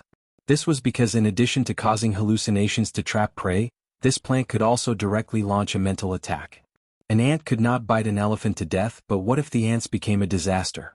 The overwhelming number of ants swarmed forward. Not to mention the elephant, even the blue whale would be eaten up in an instant. Although there was only one bloodthorn here, it was still very aggressive. After discovering Qin Shi, it directly launched an invisible spiritual attack at Qin Shi. But it was a pity, it did not know who it had provoked today. Without seeing Qin Shi do anything, he just stared and the soil under the bloodthorn directly loosened and exploded. Then Qin Shi gently waved at the bloodthorn. This bloodthorn was immediately uprooted by an invisible vital energy and flew directly into his hand. When the bloodthorn was planted on the ground, it was about 1 meter tall. After being uprooted, the roots below were at least 30 centimeters long. Its roots were similar to the roots of a reed, and there were many adventitious roots on it. When the bloodthorn was uprooted by Qin Shi, the adventitious roots on its roots suddenly twisted crazily like earthworms, which looked very disgusting. The bloodthorn lived by devouring souls and blood essence. After being used as medicine, it would naturally be very beneficial to the soul and blood essence of immortal cultivators. Wasn't this the main ingredient that Qin Shi lacked now? The bloodthorn kept twisting in Qin Shi's hand, and at the same time, it kept trying to send out spiritual attacks to disturb Qin Shi's thoughts. Qin Shi found it long-winded, so he directly grabbed its stem with both hands. Following a soft ka sound, Yi Zichen's eyes lit up. This bloodthorn was directly broken into two by him. The world was finally quiet. Because Zhao Guifan was directly pulled back by Qin Shi, she was now unconscious. After Qin Shi cast a meditation spell on her, He used vital energy to support her and then walked back along the original path. When Qin came to the fork again, he suddenly stopped. The mine was very quiet. There were usually bats in the cave, but it was winter now. Although bats were warm-blooded animals, they also needed to hibernate. So this abandoned mine was very quiet, and only the faint sound of water dripping could be heard. Qin stood at the fork and paused for a moment. When he stepped out again, he did not walk towards the cave entrance, but went to the left tunnel that he did not go to just now. This abandoned mine was a little interesting. It actually grew a blood thorn that only existed in the heavenly jade domain. Since he was already here, he naturally had to explore the inside and outside of the mine tonight to see if there was anything rare in here. Qin walked along the left tunnel. Zhao Guifan was being guided by his vital energy, lying flat and floating behind him. Plus, there was the fluorescent green light above Qin's head. If this scene was seen by others, it would not be as simple as causing them to lose their minds, they would directly be scared to death. The mine tunnel on the left was obviously the main tunnel. After Qin walked for a while, the mine tunnel suddenly changed from one track to two, and the width on both sides obviously increased by a lot. This should be the main mining area. Along the way there were many forks in the road, but Qin didn't hesitate at all. She didn't even look at those forks and just went straight down the main road. He had already discovered the abnormality here. In the depths of this abandoned mine, there was a paradise with abundant spirit energy. The spirit energy here was even richer than in the Qinling Mountains. It was probably because this place happened to be in the position of the dragon vein of this mountain, so after the spirit energy recovered, this place directly became a paradise. Qin walked along the main tunnel for about 10 minutes before he finally stopped. Because a huge cave suddenly appeared in front of him. This cave was like a flask. The passage Qin was in was the narrow mouth of the flask, and the inside of the cave was the belly of the flask. Qin walked into the cave and the surrounding terrain suddenly opened up. This cave was about 4 or 5 meters high, and the actual area was about the size of a basketball court. It was not too big, but it looked very strange. Obviously, the miners would not be so bored as to dig such a strange cave in the coal mine.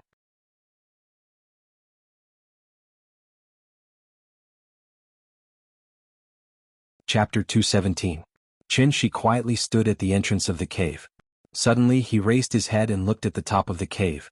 He seemed to have seen something, but because the surrounding light was too dim, he gently snapped his fingers. Under the surge of true essence, the ball of fluorescent green light suspended in mid-air suddenly flew to the center of the cave, and then became brighter and brighter. Then the ball of light directly turned from green to white, and constantly bloomed with dazzling light.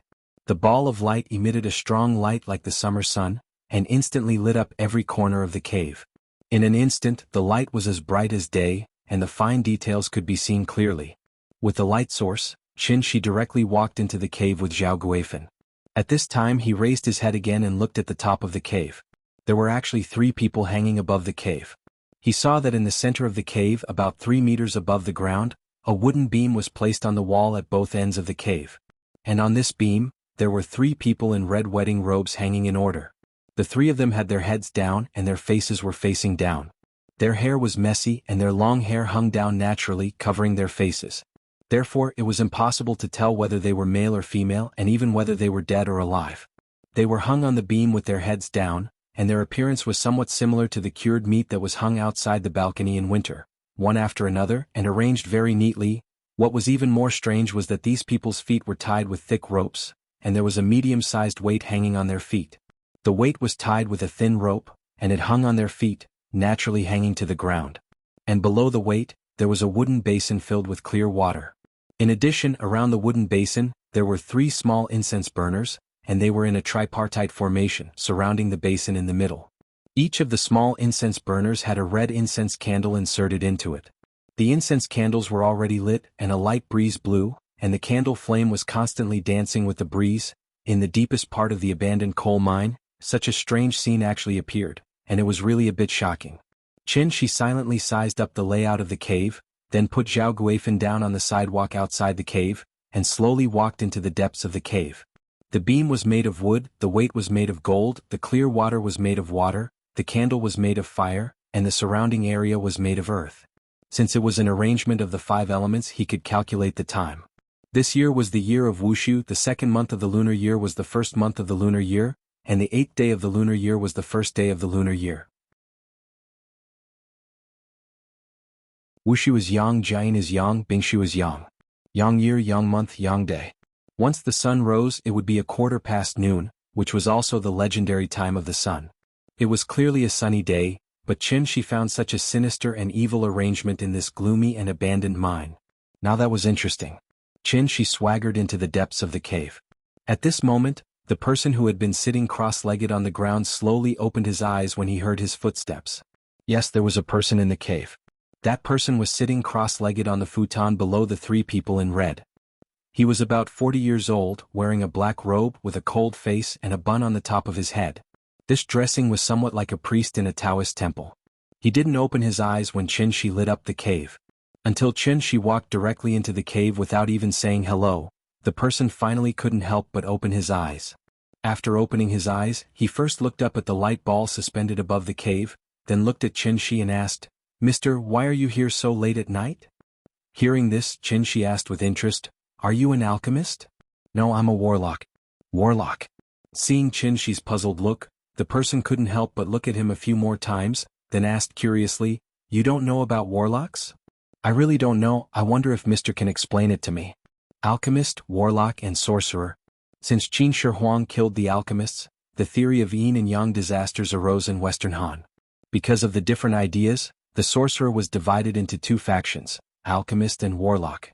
I'm the successor of the warlock. Alchemist? Warlock? Qin pondered for a moment, then asked again, "What's the difference between the two?" However, when the person heard Qin's question, it was as if he had heard a joke. He couldn't help but shake his head and laugh. In terms of origin, there's no difference between the two. The reason why there are two different factions, alchemist and warlock, is just because those hypocrites insist on the distinction between good and evil. What is good? What is evil? Alchemists are good, warlocks are evil. This is the difference between alchemists and warlocks. Hearing this, Qin couldn't help but glance at the layout of the cave. His heart suddenly had the most intuitive understanding of the warlock. Even cultivation had to use such evil methods. No wonder the world said that warlocks were evil. This really wasn't slandering them. "Thank you, mister, for your explanation, but I still have a question to ask." "Please ask." It was just the first time they met, but the two of them were like old friends, asking and answering questions. It was really a bit magical. "I want to ask, why did Mister arrange this?" Qin said while pointing at the three red-clothed people hanging on the beam. Hearing this, that person glanced at the blood-thorn grass in Qin's hand with deep meaning. Then he suddenly laughed out loud. He seemed to be very proud of his masterpiece. After raising his head to look at the three red-clothed people above him, that person proudly introduced to Qin, "This is a cultivation method that I have spent several decades of effort to create. I have combined many inheritances in the world and went through untold hardships to create. I have named it 5-element soul refining technique. The red-clothed soul locks, the weight drops the soul 1 foot above the ground, the soul can't escape with the earth so the soul stays. The soul guide needle opens the Niwen palace, leads the soul out of the body, hangs on the beam and hooks the soul with wood.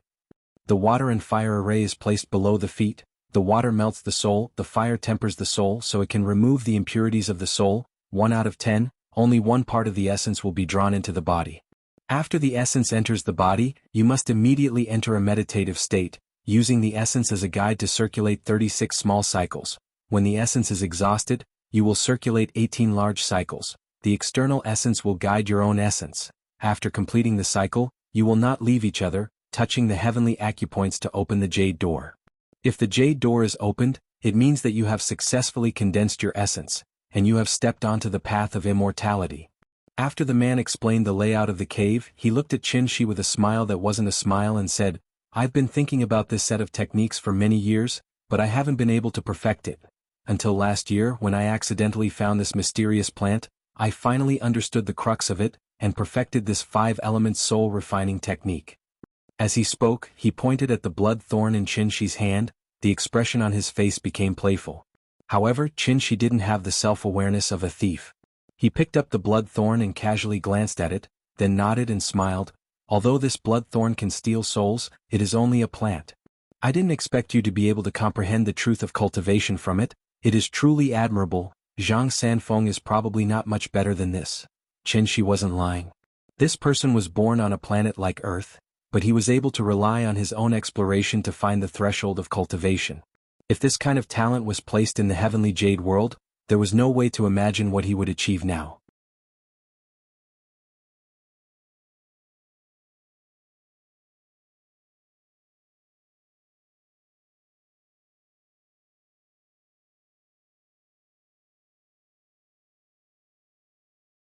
Using a killing move right from the start, Sun Wen really wasn't prepared to let this young man leave alive today. Yellow Sky Path of Spirits. Samsara Impermanence. The first of every month, the routine of asking for monthly votes.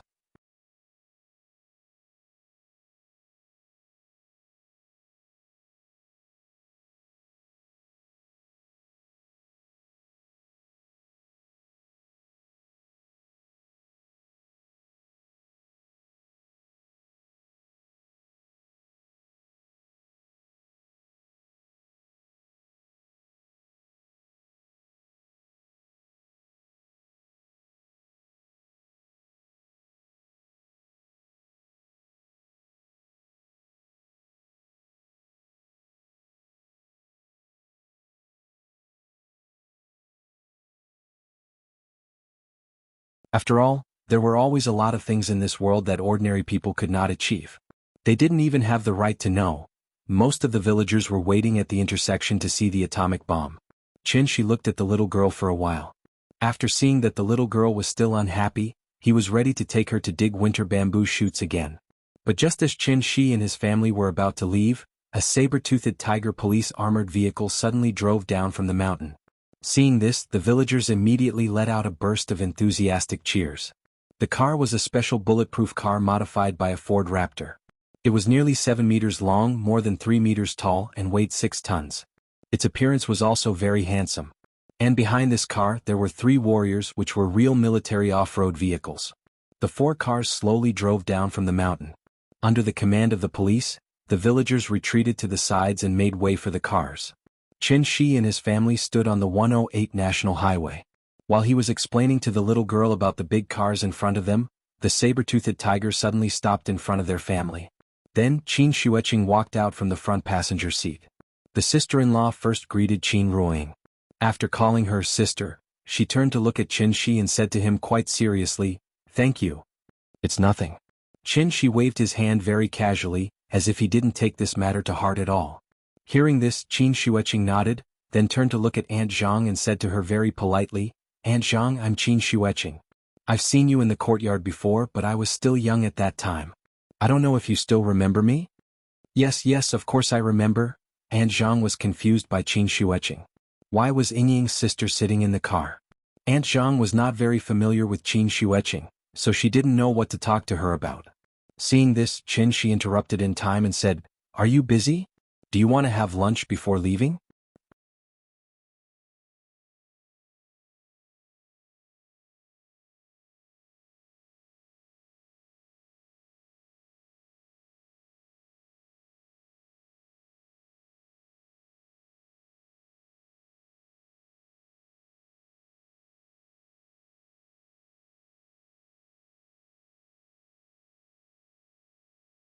She seemed to have completely forgotten that she was insisting on going home just a moment ago. In fact, not only were the vegetables delicious, even the rice was exceptionally delicious. This was because Auntie Zhang's cooking utensils were not electric cookers, but retorts. It was the 21st century. Every household used an electric cooker to cook rice, so many people didn't even know what a retorter was. In the past, a wooden bucket was used to cook rice, and that bucket was called a retorter. The rice steamed with a retorter was called retorted rice, and the taste was completely different from the rice steamed in an electric cooker. Steaming rice in an electric cooker was very simple. Put an appropriate amount of rice and water in it, cover it with a lid and wait for the meal. But retorted rice was different. Before the electric cooker was popularized, steaming rice was actually a very troublesome thing. It also required a certain amount of experience and skill. Otherwise, if one was careless, the steamed rice would be half-cooked, or the steamed rice would be extremely hard with no moisture at all. Many people felt that retorted rice was hard, but in fact this was because the steamed rice was not good enough. They didn't steam the rice with the right amount of softness and richness. Now generally only restaurants used retorts to cook rice. This was the first time the little fellow had eaten this kind of rice, so naturally she felt that the rice was exceptionally fragrant. After lunch, the sister-in-law left with the Yida bottle that Qin gave her. The toxicity of the heart-eating ant would attack every half an hour, and each attack lasted about 5 minutes. The Yida bottle contained the antidote, and one pill could suppress the toxicity for a day. The toxicity of this antidote was so strong that once it took effect, it could do nothing but lie on the ground and struggle. Wu Lian still counted on Sun Wen to do things, so Qin naturally had to give him an antidote to suppress the toxicity. Letting Sun Wen earn the antidote through good performance was like giving a sweet date after a slap. This was the highest level of controlling people. Sun Wen's problem was solved, but the little fellow's problem was not. Although she was still smiling when eating, if she didn't find anything fun in the afternoon, she would probably curse at night. She pondered for a moment, and after saying goodbye to Qin Ruoying, he took the little fellow to the river. It was still very cold in the valley at the beginning of spring. The little girl was wearing a thick down jacket and a cotton cap. She was wrapped up tightly, only revealing a small pink face. As soon as she arrived at the valley, she stepped on the big stones and skipped to the river. Then she squatted on the stone and carefully reached out to touch the cold river water. She had never been to the river before, so of course she was very excited.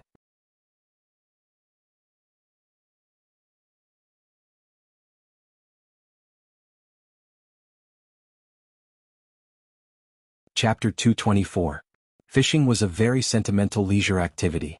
People who liked to fish might not even like to eat fish. The so-called fishing was actually just to enjoy the process. Basking in the warm sun of early spring, sitting on a big stone in the valley, listening to the sound of running water, a broken pole could be sat on for a long time. The kind of immersion in the mountains and rivers, leisurely enjoying the natural quiet pleasure, once experienced once, was likely to be addictive. Anyone who likes fishing may have the same feeling. No matter if it's windy or raining, cold or freezing, no matter if it's hot or unbearable, they are not afraid of the storm or the muddy road. As long as they were free, they would spare no effort to find a good place. Even if they had to run dozens of miles, they would find a good place to fish quietly. Unfortunately, such a good place was not very easy to find now. These days, as long as there was abundant water, there would be a hydropower station. Hydropower stations promoted economic development and provided abundant electricity for the local area, but imperceptibly, it seriously affected the local ecological environment. Most of the rivers in the past had now become small streams. The branch of the Qingyi River in front of Qin was only 51 kilometers long, but there were as many as 17 small hydropower stations built on this river. On average, there was a small hydropower station every 3 kilometers of the river. The dam of the hydropower station blocked the river, so that the downstream water flow was sharply reduced. The survival environment of the aquatic creatures was extremely bad, so the population was sharply reduced. Rare animals like the giant salamander were already on the verge of extinction. As for the flood, this kind of situation was rarely seen anymore. The father and daughter sat on the stone for an afternoon. The little fellow seemed to like this activity very much. She swung the pole to fish, bit the line and lifted the pole. This set of actions was learned well. Qin did not bring a bucket, so he built a diving pool with small stones by the river. Any fish caught would be put into this pool by him. After an afternoon, there were no less than 20 fish in this pool. The little guy reached his hand into the water and constantly frightened the fish in the water.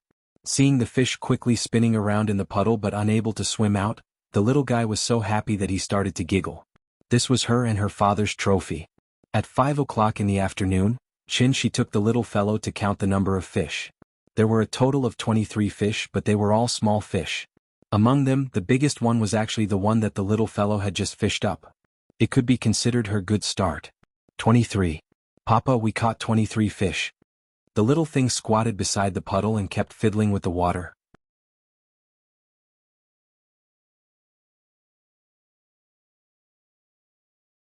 Qin called the little fellow and asked with a smile, "Nyin, do you like to eat potatoes?" "Yes. I like to eat potatoes and pork ribs." "Then wait a minute. Daddy will treat you to roast potatoes, okay?" "Roast potatoes?" The little fellow blinked her eyes. When it came to eating, she immediately became excited. Then Qin took 2 potatoes from the kitchen and threw them directly into the brazier without even washing them. Potatoes, corn, wheat and rice were listed as the 4 main staple foods in the world. It could be cooked in a variety of ways, whether it was fried, stewed, or steamed. The most common way to eat potatoes was to fry them. As for eating them directly like Qin, it was very rare to see potatoes being eaten directly in the fire. It was not because roasted potatoes were not delicious, but because it was inconvenient to start a fire. He could not roast potatoes on the gas stove just to eat a roasted potato. This novel way of cooking successfully attracted the little fellow's interest. Therefore, she obediently squatted side by side with Chen Shi under the eaves, guarding the brazier, and quietly waiting for the potatoes to be cooked. The potatoes were cooked quickly. Chen Shi took the tongs and picked up the 2 potatoes that had been roasted to the point of being burnt. When the little fellow saw the dirty and shabby appearance of the potatoes, she immediately wrinkled her little nose in disgust. Chen Shi rolled the potatoes on the ground to lower the temperature of the potatoes. When the temperature of the potatoes dropped slightly, he picked up a piece and tore off the burnt part of the potato bit by bit in front of the little fellow. The potatoes were burnt black and the skin was very brittle. When he tore it off, a piece fell off. When the burnt skin was torn off by Chen Shi, a crystal clear potato was hidden under the shabby surface. Light smoke rose from the already ripe potatoes, constantly emitting a refreshing fragrance. There was no need for salt or MSG. After roasting them, they could be eaten directly in the hand. With one bite, the soft and light taste could really melt a person's heart. In the quiet village, the distant mountains were like black, and the spring water was singing softly. A faint magnolia fragrance came with the breeze and lingered in the courtyard. The father and daughter each held a big potato and sat under the eaves of the old house to gnaw on it.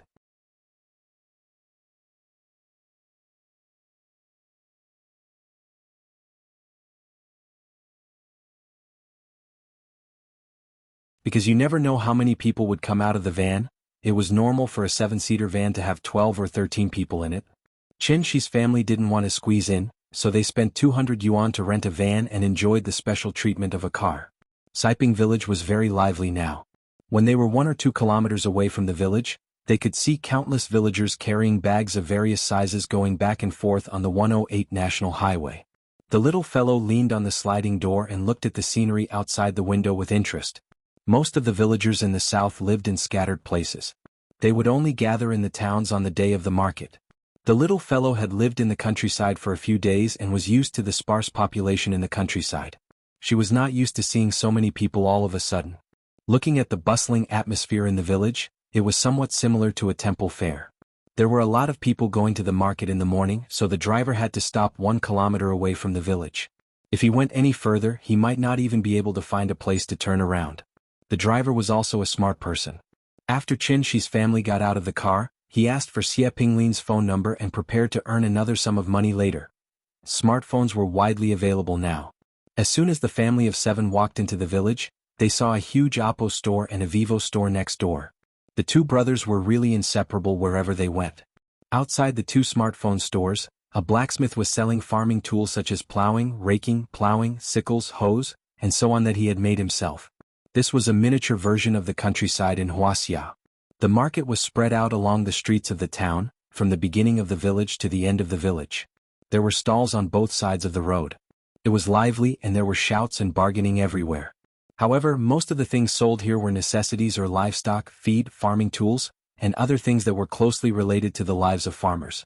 The little girl sat in Chen Shi's arms. Standing high, she could see far, so she immediately saw a different sugar painting stall. Sugar painting was also a traditional craft among the people of Wuxia.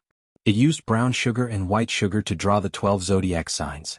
You could spin it for 2 yuan. Whatever you spun, you could take it and make it on the spot. It was really delicious and fun. The little girl looked at it for a while and could not take her eyes off it. Therefore, she sat in Chen Shi's arms and twisted her small body as she shouted. Her luck was not bad. After 3 spins, she actually spun a dragon. The little thing was overjoyed on the spot and laughed at the top of her voice.